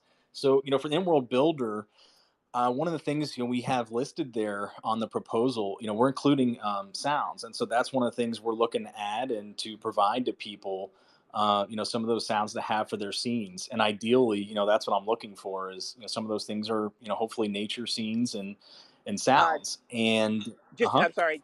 Just so you, I don't know if you're aware of this, but that's Billy T. Coin. That's what he did. He did a whole repository of, I think it's Australian nature sounds that are available for people to use within their builds too. Fantastic. Yeah, so that's part of it, and there's gonna be a whole variety of sounds. In addition to that, I don't know if any. I'm trying to think of what the name of it was. It was the recent art show that was. Was it Sketch? I can't remember what the name of. Mesh Fair. Mesh. Yes, it was Mesh. So I loved some of the things that were there, and with some of the technology that's out there as well for. I'm trying to think of the best way to describe it. Unfortunately, I don't have it in front of me right now, but it's like pretty much creating a 3D view around you. So it's like taking a camera in the real world or something, getting a 3D, and then you get a high resolution. And so what you can do is essentially create like a ball or a zone or an area that is a simulated or kind of fully encapsulated environment that's not showing neighbors or having whatever the sky is, or you can kind of, it's a little more controlled. It's still kind of limited. But that's something else I've been looking at, because I really liked going into those little. You walk up the stairs for the mesh, and then you would go into like this square little building type thing, and it was like a plain white building almost. And when you go in, all these artists, they would populate with either sounds and 3D objects, and and some of them even use this type of stuff in there. I think there was a nature one, just like you guys kind of described, and I really really enjoyed that, and I thought it was a very easy way, and that can be done in a small area that anyone could in theory use, and I really liked that. And so that's kind of give me some inspiration towards what we're looking to do maybe for the in-world builder, and what to try to make offer for everyone easily and have it all built in. I've come across a couple of those enclosed experiences that you're talking about. Off the top of my head, the only one I can really, really think of is, and it's not as great as the other ones I have. It's over towards Rustan's area. I came across this mysterious black orb, big, huge black sphere. And if you look around, you can find a way inside, and then it's kind of a game, I guess. Inside, it's not really an exciting game, but it's an experience in there. I wish I could remember the other ones I've been to, but it would also be cool. Hopefully, skyboxes are coming, because another thing that Argent and I talked about, she was admiring the night sky. I would love to see constellations and observatory. Yeah, why aren't we having like the Perseids meteor shower that's happening, this time of year? Why don't we have that in DCL? I guess, my sky would be different than or our sky in the northern hemisphere would be different than the southern hemisphere, but like, oh my gosh, we could make new constellations. There could be a Mew bubble in the sky. Oh, there's a sphere next to the Lost Island too, that you go inside, and it's pretty and it's kind of cool. It's nothing extravagant, but you can't see anything outside of being in there. Existence, are you on the parcel today at -89, -85 on my land? I am not, but I can be. Okay, because what you're talking about, you can see, I'm like so proud of I call it like my poor man's way of figuring out the problem. It's it's obvious it's not the skybox, but what I did is I took pictures online, I added snow falling graphics to them so they're moving, And then I just turned them into NFTs, and then I put them on the walls. But you can see there's like this line on the top. You can tell, like, as long as you don't look all the way up, you can tell, or like maybe it passes as kind of like an experience. But that was the only way that I could figure out how to like control what people see in the distance. And it was, I did this one like a year ago. I'm so proud that I solved the problem using no skills, though. Like, I just, but I want that to be something that people could have, like a bubble. Because even to figure out how I would solve this problem in Builder now, I'm like, how would I do that? I could make a bubble, and I could try to put the image, that I want, like a skyline or like a scene. I could try to do it. And then, last year Rustan did the Cove and deployed it on my land, and his solution again was the same.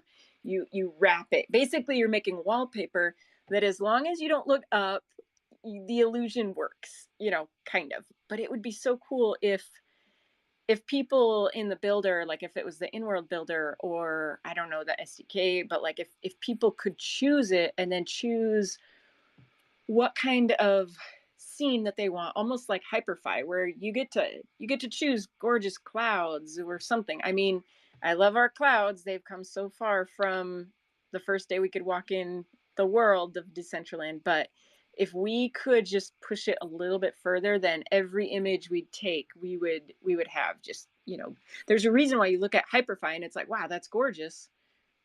Compared to Decentraland, it's yeah. So now you got another idea in my head, and this one I call out to CK Bubbles, who I know is extremely busy with all kinds of stuff, but a bubble blower, smart wearable. Oh man, I've seen, just like look at stuff on Instagram and then find it in the real world, and then like you can create it here. There's something so cool you can find on Instagram, but I'll be quiet because CK's here. Maybe they're already gonna do it in world of it. Oh, I love bubbles. CK, how are? It looks like you're up, but now I'm like I'm here. approving it I'm again. here. Oh Yeah. yeah. Okay. Twitter is being really weird today. All good. Yeah, I'm only popping up because of what Existence said, which I don't know if you were there when I talked about it again, but basically when Mana Daiquiri and Oddjob were in New York, we were having a very lovely park day in Brooklyn, and this kid walks up with this handheld bubble wand thing. It was like motorized, and it released more bubbles than I have ever seen released from any sort of kids anything in my entire life.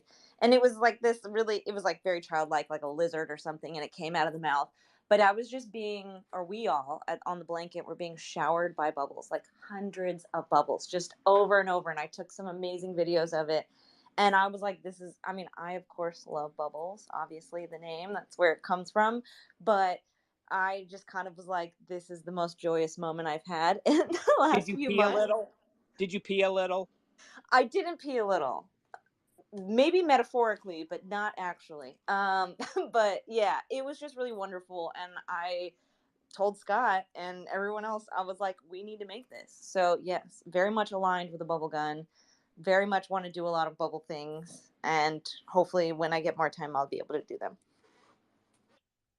We're going to use it as like a stage of reference from now on. Like, it's cool, but is it cool enough to make you pee a little? And back in the day at nightclubs, well, maybe just specific types of nightclubs, they would have, I forget what they call it. Foam parties. What is it? Foam parties. Yes, that. Foam parties. Yeah, they would pump a warehouse full of foam and you would just dance and party in bubbles. I want one of those. So I'll have to point you towards Derek, CK. Yesterday I made a bubble suggestion and with to Derek for something, so you may want to get with him and see if you can make some cool shit.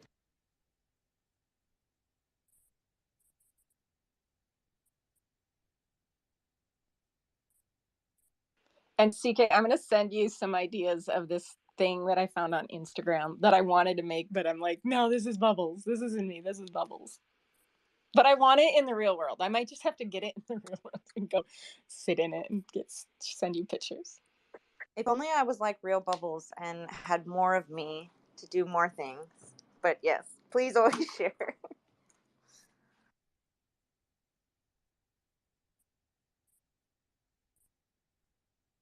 So, quick question, break the silence. Does anyone else get sent to the onboarding scene frequently when they enter Decentraland? I am like constantly. I get there and then I have to exit to Genesis City, or sometimes I just keep falling and falling and falling. Anyone else? Just me. Nope. I can't say that's an issue for me. And I get the if I don't get sent to the onboarding land, I get the can I help you bot a lot too. Nope, can't. No, I can't say. Like, I mean, whenever, like, I know that my computer for some reason has been logging me in as a guest. Like, whenever I just like open my internet browser up, and the Decentraland tab is open, it'll just straight take me to a guest account. But I don't think I've been sent to the onboarding scene yet. It gets annoying. I'll say that because I've completed it. I would I would I thought that it was only supposed to be like a one-time experience, but I get that, and then or else a lot of times I show up and I got this little robot asking me if I need help or whatever, and I have to hit F to quit. Blah blah blah. Have you gone in the Decentraland Discord under the support and help threads and kind of like just said, "Hey, this is happening. This is I weird." mentioned it. They actually I think I mentioned it in a tweet or something once, and they DM'd me. Um, and I know it was them because I've had interactions with them before. But it didn't go anywhere. I've more recently been having a lot of issues with the builder because I've spent like I'm going to say 10 to 20 hours somewhere in there trying to create something that should be relatively simple, and I have constantly come across errors. Which Canessa had one of them where the floor moves on you, which she said she just left the room and came back. But I rage quit and came back. Okay, yeah. See, I lost it just about, which I lose all my builds. Some of it has been yes the web browser memory, which that one's on me. After a few times, you gotta remember save it periodically, or that will happen. But then I also get this. I'm in the middle of building, everything's going great, and then all of a sudden, I look and I notice that the publish key is unavailable, and I never received an error. And I control Z the last few items, and it doesn't clear it up. And I've gone so far as just to delete the entire scene, and it's still unavailable. So I have been in there with trying to get that stuff fixed, but yeah, that's going to be my next one. Then it just seems weird. I think I broke it, or I just don't know what I'm doing. Well, if you broke it, you're not the only one, and that's why, like, I think it's so important to just, if you break something, go to the Decentraland Discord and tell them, because I think it is awesome that we go to the CBD Discord and share it so that like the users see it, but Decentraland needs to know. Otherwise, they're like, yeah, everything's good. Let's roll out a new update. Let's roll out some new stuff. But it's like, no, let's make sure the stuff we have works and doesn't break it to begin with. And I'm Dr. Saves Your Ass is here, and I think he was trying to come up earlier, and there were some issues. So I'm gonna, before I segue, I'm going to call on him because he's been patiently waiting. How are you today? Hey, doing great. Can you guys hear me? Yeah, we can. Ah, sweet, sweet. Yeah, I was just man, I just came back into DCO like not even a week ago, I think it was now, and man, it definitely seems like there's a whirlwind of some positivity, and I you know what, I think I personally, why I came back, one of the reasons, I'm not sure if any of you have played, there's a game called BattleBit Remastered. It looks like Roblox, but more people are actively playing it than like the Battlefield series games and stuff. And what really impressed me though is it was just three developers, really just hammering at it for 7 years, and really building a community around it. And for me personally, like my whole professional career, I've really realized that too. Whether it's being like software development for internet applications, or most recently, I work at a movie studio, and it's so funny, like the parallels going on right now in DCL and kind of Web3 are kind of identical to what's going on in Hollywood and kind of the highest level of, computing and everything. Like we just had SIGGRAPH 2023, which is like the computer graphics conference essentially. And there's a lot of exciting stuff about Pixar open source their OpenUSD format. And so essentially, like, I don't know if any of you have heard of NVIDIA's Omniverse, but it's basically like this metaverse concept is coming together. Like, and originally, why I got into Decentraland, a little bit of investing, but at the studio, we were actually looking at NFTs for, technically what they are is a new form of digital rights management. And we were looking at it even so far as to like, okay, an artist is working remotely over in London or something. We want to give them this digital 3D model or asset and, track it and everything. And so that was one of the things I was starting to do a couple years ago, was looking into NFTs and everything for all of that. And I think why you're seeing this big resurgence right now is because the first time it happened, we were pandemic, like lonely humans. We were all looking for that social connection again. And then like Facebook, renamed to Meta, and that's what like the Sandbox, Decentraland, everything like blew up after that for like a month or two, and then it's slowly been simmering down, and now we're back at the same levels kind of prior to that hype. But the technology and everything this whole time has been advancing like crazy, Moore's law and AI, and so we're at this point right now where I think people are coming back in naturally, because it's not just a hyped joke this time. People are thinking like, oh wow, this big news, like, Elon Musk bought Twitter, renamed it X, and now we're this app for everything or whatever. But I think it's rekindling people coming back for the social and the human connection levels of things. And it's really cool to see that like it's timing up well with like the emotes and like, showing character and everything, and then have people having their own worlds and being able to express themselves without having to have a huge investment. It's back to a game. It's back to something you can put on top of social media and like meeting people and having meetings and stuff.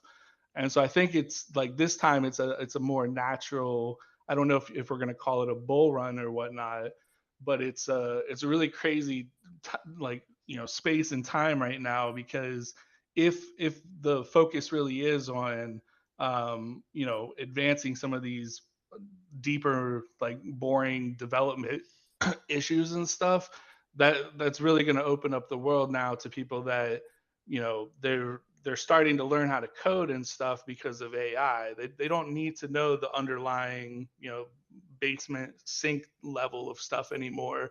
They can just kind of create on top of things and sprinkle it down. And yeah, I'm just really excited to be back at a kind of, I think, another crucial time. It's kind of a bittersweet moment for me, because when I initially came in, I was like, oh, I'm this this avatar. Like, oh no, I can't develop anything now. I got to work. But I'm almost like vacation time. And then, unfortunately, there was just a lot of drama within myself because of some Twitch stuff that happened, and a lot of not the community didn't really know what was going on. But it's bittersweet for me now though, because I'm back, and I think it's going to be really helpful to contribute to a lot of these projects that are going on and stuff, and kind of hopefully wrangle especially community support. Like I don't think people quite grasp yet the camera aspect. If everybody updates their bio to have their Twitter profile in it, then they would also be able to add in automatic Twitter tagging. And that's how you really get us to grow right now, is constant exposure back to Web 2, to introduce it again as a playful, fun thing that you do with your real world friends in this metaverse. Like, you can digitally share memories and have fun together at parties if you can't physically come together that night. And like, again, it's a perfect time because it's not a bull market, so it's a builder's market. This is where all real world developers would step in and invest all their money and start developing, so that all the masses can flow in and quickly fill that world up. But yeah, sorry, I'm kind of ranting, but yeah, like I said, I'm just really excited to be back, and it's really cool to see you guys hosting these spaces and stuff, and keeping it going that whole time, like almost 2 years, I think. Yeah, I mean, you touched on some great points, and I think like the time away, I totally know the feeling. I mean, I was super active in like March 2019, did the builder contest, got land, was building, and then I left in July of 2019. I had some unfortunate real life stuff happen that I had to like make sure that my real life was not a dumpster fire, and stayed away. And I came back, but it was like a good solid 2 years. And then in 2021 I came back, like I think in November, when the wave of like meta users came in, and my feeling was the same, of like, god, I shouldn't have left, I should have stayed here. I mean, and part of it was like on launch day, when we could finally walk in the world, and I had invested a sizable chunk of my savings into it, and expecting to see, like, I basically wanted to see what hyperfi is now, like that total realistic. I wanted to see that back in like February of 2020 on launch day. So when I walked in on launch day, and I can't tell you what the sky looked like, it was this hideous like light blue, with there was like a little bit of clouds, but it was bad. There was no Genesis Plaza. Like, I mean, there was a Genesis Plaza that was built with like builder assets, but it wasn't what you saw today. And the whole world was empty. There were no POI stars. You could teleport, but when there's nothing on the map, what do you teleport to? Like, I would just walk and walk and walk looking for red dots. And there was, I mean, I met one person in the middle of nowhere once. And so I I literally was disgusted that I had spent so much, like, oh my gosh, this is the worst financial move of my life. Decentraland looks horrible. What did I do? Like, this is a mistake. And so I kind of, I was just doing my own real life stuff. And then, and I'm sorry for anybody that, has heard this story 1,000 times, but it was like, what, maybe January of 2022, I was going through Genesis Plaza, and I saw Olavra and Shibu there. And like, word to the wise, I won't say anything, but like this, there are new features that, we're just seeing now that maybe you see sooner. If you go through Genesis Plaza and you see the devs, you stop, you drop whatever you're doing, because they're onto something and they're up to something. So when I went through Genesis Plaza in like 2022 early, and they're all like freaking out, and I'm like, what's going on? And they're like, this is the first sunrise in Decentraland. And I'm standing there watching the sun go up, and I'm like crying in real life, like, oh my god, this is beautiful. And everybody's like, what? Like, it's not a big deal. And I'm like, no, this is, because you don't understand. Like, when you when you see this gross sky that wasn't what you saw in your head, and now all of a sudden there's a sun moving through it, you realize what growth looks like. And the moral of the story is, in when I didn't like what I saw on launch day, I left. What I should have done is stayed and built and built and built and built. So if you have this idea in your mind of what the metaverse should look like or what Decentraland should look like, and if we're not there yet, build it. Like, build it. And that has fired me. That's been my fuel more than anything else, is like, don't walk away from the project if you don't like it. Lean in harder. And maybe you can't build the shit that you see in your mind, but maybe you can. Or like, maybe these smart people like Argent and Madamus and AJ, all these people trying to help, maybe they can build it. So that's my soapbox. It's okay to leave Decentraland. Your life has to come first, and we will always be there when you come back. And like, I don't know, it's this is not a solo marathon. This is like a relay where you hand the baton to somebody else, and they keep going while you're gone, and you take care of your life, and then you come back, and then they hand the baton, and maybe they need to go handle their real life. But your real life should always come first, and then yeah, we'll always be here in some way, shape, or form when you come back. So I'll stop. Yeah, well, thanks. Yeah, it's definitely like I missed it, man. It's a cool community for sure. And I think, like I said, this time around, I just don't think there's that. I never doubted the project. It was more or less certain things in the community, like not realizing that the project had a lot of future and a lot of growth, rather than, hey guys, let's all me capitalize on what we have right now and then like do some shady stuff. But yeah, it's really great though that I've been paying attention to a lot of the like the Dow drama and stuff though. But I mean, you look at any group of humans and these are all just natural things, and it's kind of cool to see it being aired out and, you know, attempting to come to amends. And it's not always going to be a perfect solution, but you know, it's interesting that this is a thing. You know, there's a millions and millions of dollars going into this concept of trying a virtual community. Just like if you try to start a physical community, there's going to be a lot of butt heading and just crazy stuff at the human level. And so it's kind of exciting to me though, because it seems like that even though there's little blips of it right now, supposedly, I think that's all easy to overcome compared to what I've kind of witnessed from the outside of the project, you know, over the last 2 years or so. Yep, and I think, I mean, we would be really naive if we expected the metaverse to be perfect and a utopia and not like our real world. But it is not. I mean, I figure if we can make it work here, then we'll get the in real life commune going, and we'll figure out like what our, you know, all of our friends in the 60s, what didn't work for them, we'll make it work. So I think human conflict is natural no matter where you are. You're not going to escape that in the metaverse. It just, you keep looking for those people who, I don't know, they're who Well, are your people, well, and and you'll find them. Well, and I think the like that for me was one of the things is like my force, like I thought very far ahead of Decentraland as a project and a community.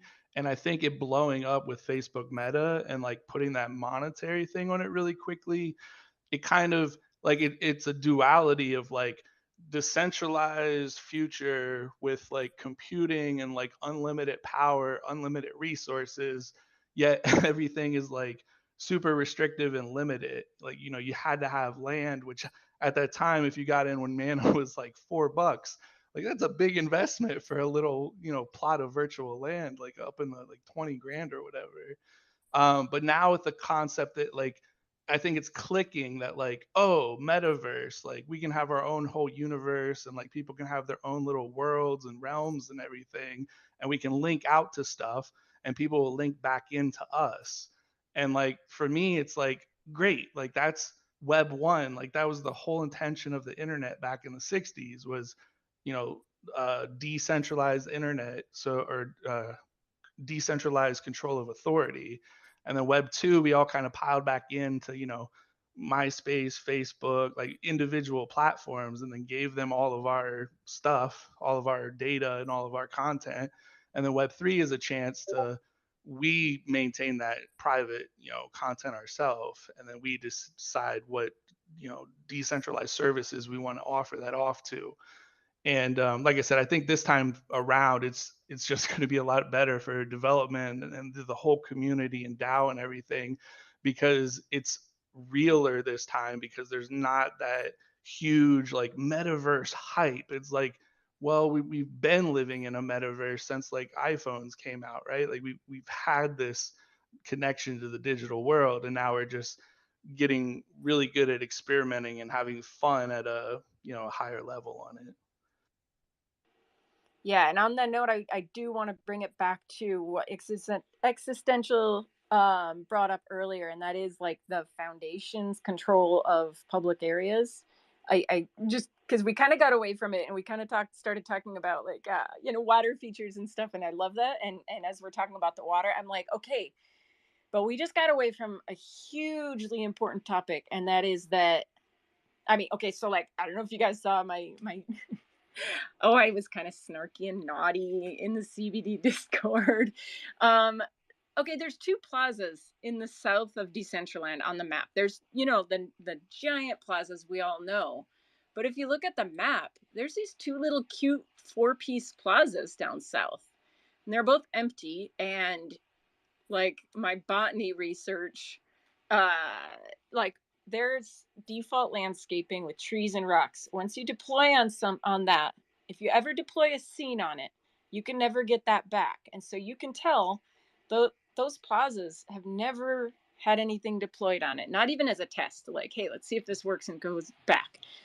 So, I mean, really, why are we trying to incentivize landowners to build on their land when the foundation has never even built on the land that they only can build on? I feel like a preacher on a stage. Why am I getting so fired up? But why have they never deployed on it? Like, they could put like a little test build. They could put something, but you have public land that I can't access that. Like Sin can't access that. The DAO can't access that. Only Foundation. And nothing is built on it. And I mean, I know the answer is, well, why don't you talk to the Foundation? So I guess like Cheddar brought up great questions, and unfortunately I think the reception was not super positive or constructive the way that Cheddar's questions were answered. I don't know why it's got to be a battle to ask these things, but like the Foundation is really the Oz behind the curtain of like who do we talk to? Let's get in touch with them. Like, oh, but who? I don't know how to. And I don't know. I just like, let's start building a little nice warm fire around the feet of the people that have the codes that can deploy on this, because I could see those two little, like, please everybody, if you're around, look at the map. There's two parcels down, two plazas that are public land. There were 4 pieces each. Why aren't those? One is dedicated to the Foundation, like the history, the roadmap, like we can go and look at it, not just docs on the website, but like actual in world, because we're trying to keep people in world instead of getting them to go to a Discord or getting them to go to a Twitter account. Keep them in world, keep them in Decentraland. And then the other one, I know it's not popular opinion, it could be the DAO, but I know the DAO and the Foundation are different, so I don't want to tread on feet. But I really think that like every one of us needs to ask these questions of like, Foundation, why aren't you building? And if you're not going to build, give us like a very clear, concise task analysis, broke down direction of how we can build. So that's it. Just going to keep asking this. Also, when VR, those are my when, and then when performance upgrades so we don't crash. Those are like, now I have 3 things to always bring up. Plazas, VR, better performance. Okay, I'm going to be quiet now.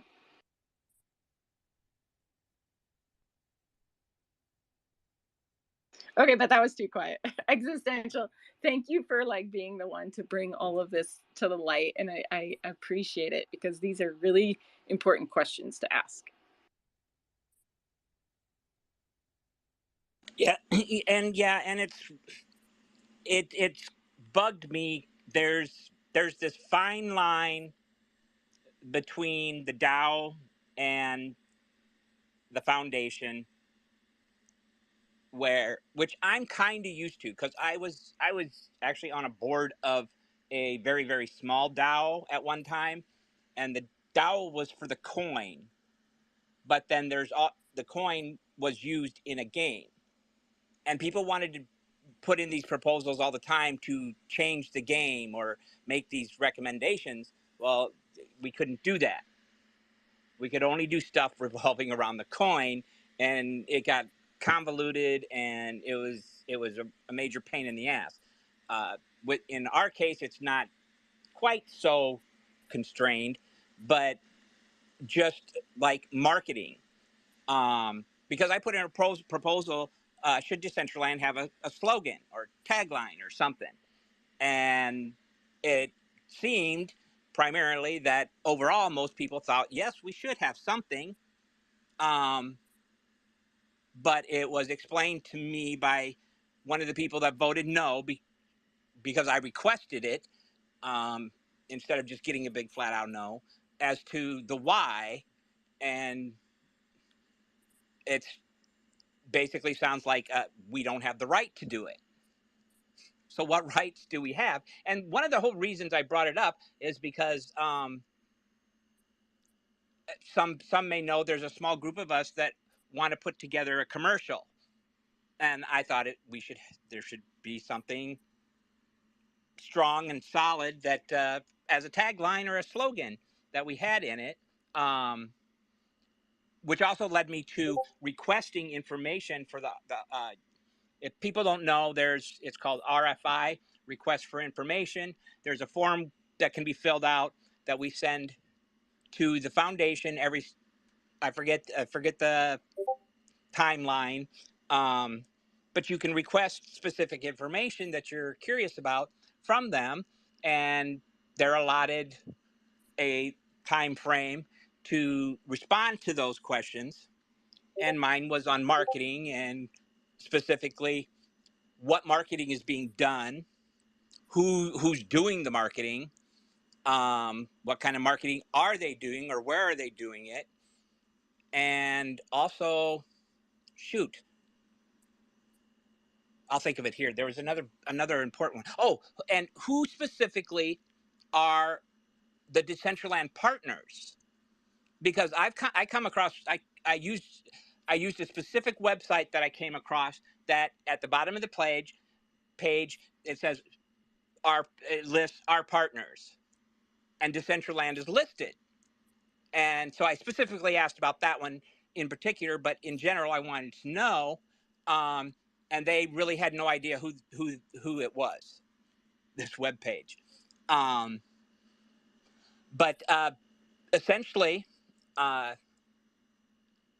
they do no marketing, is what they said, other than when they work with brands. They did not list any brands as a partner, but they listed Coca-Cola, the fashion ones and stuff when they work together on the different huge events.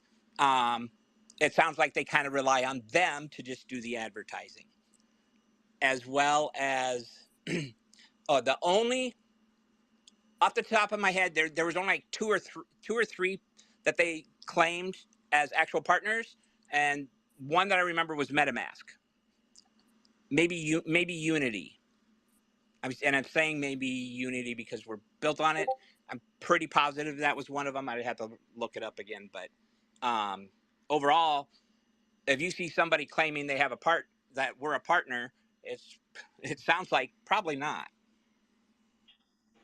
I think that's really important because there's other brands. I have to see who's in the room. Nope, we're good.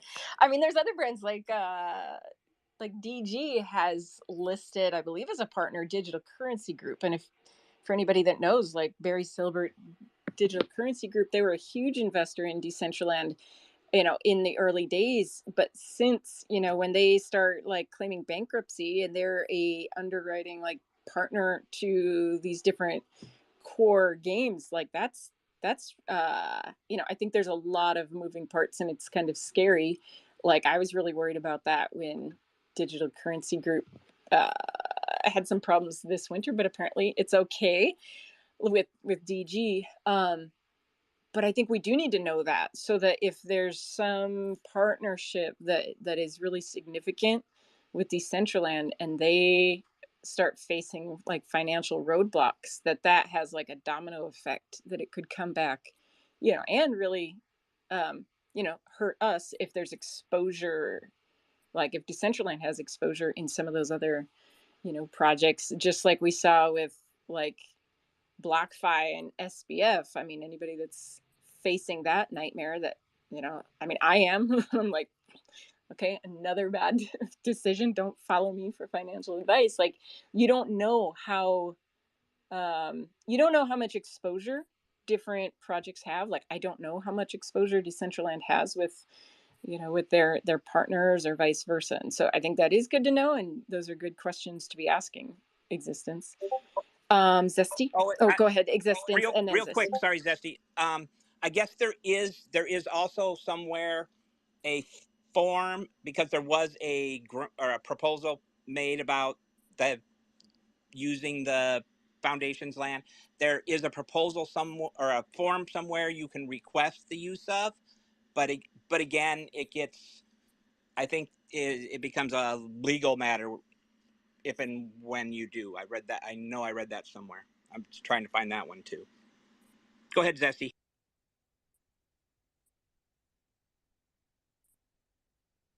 Oh, I wanted to comment on what Canessa said about performance earlier. Not really relevant to where this is currently diverged from that point. And also, I wanted to talk wearables. There's some stuff that's upcoming I'm curious about, but I can totally wait. I do want to jump in and kind of mention that Buffalo's event starts in about 15 minutes. I don't know if we want to start to wind down and raid on over there, and if not, if we want to continue, then I will let everyone know on Parcel that I'm gonna stop the stream and Buffalo will take over. I think, I've got a meeting in a little bit, so I think that probably winding down. What are we at? 4 hours? I think just keeping it short today at 4 hours is probably a good idea. Keep it classy. Keeping it Quitter. classy. So I mean, on that note, I mean, if the previous topic has kind of like come to a conclusion, perhaps maybe we can shift to Zesty Beam's wearable topic and then start to wind down. Yeah. So, has anybody does anybody have any good gossip on how the Angzar Cyberpunk and Doompunk sets are going to be released? Because I see it in the forum, and I really want that Cyberpunk. I can make something up if you like. Yeah, me too. We got a lot of bullshit. Well, Best story wins. I'll see. Yes, I'm happy to fill you all in. Okay, so so with Angzar, we just we submit our wearables a little while ago, and we had a couple issues, so we've been in the process of getting those taken care of. But I will say that the wearables are amazing, and I'm just dying myself to get them really badly. In regards to how and what the ways are to do that, what we're going to be doing is we're going to be doing probably a little soft launch coming up here very soon. Once the wearables are approved, we're finishing up some hit boxes for our petty thieves, which is we have some enemies that are involved in our player versus environment gamification, which is like a first person shooter. And we also have some mini games And so those wearables, we also have Quests as well. So we're going to have the Quest, which I'm finishing up testing some things right now with that as well to open that up to the public soon as well. And yeah, so some of those wearables will be able to be earned through quests. Some will be able to be earned through collecting resources, whether that's harvesting them or taking out enemies. And yeah, we'll also have some more through a variety of other means as well. I don't know if you've seen, there are some skins. I think we had one skin that we released in that package on the forum. So there's going to be a special way to get that one. I think that's a very unique skin as well. If everyone's a fan of the cyberpunk, I would definitely say check this guy out as well. Check this skin out and see what you think. So real quick, compliment and couple questions. As I stated in your guys' latest proposal, I commend everyone on that team. You guys are doing everything right. You keep the community informed as to what's going on. You keep them involved, and you guys are creating some pretty cool shit. So everyone on the team, thank you so much for what you guys have done. It's great. Now that being said, when will I got a splicer? When will that actually affect someone or something? Totally. So the salvage splicer is actually the first weapon that players will receive through our quest line. We have a main story quest line that's going to start out with 5 quests, and we're working on some additional side quests and other things as well. So, sorry, can you ask your question? Sorry, one more time. I was just asking, when will it affect something if I shoot at it? Because I was shooting it. So, I was shooting the NPCs. Yeah.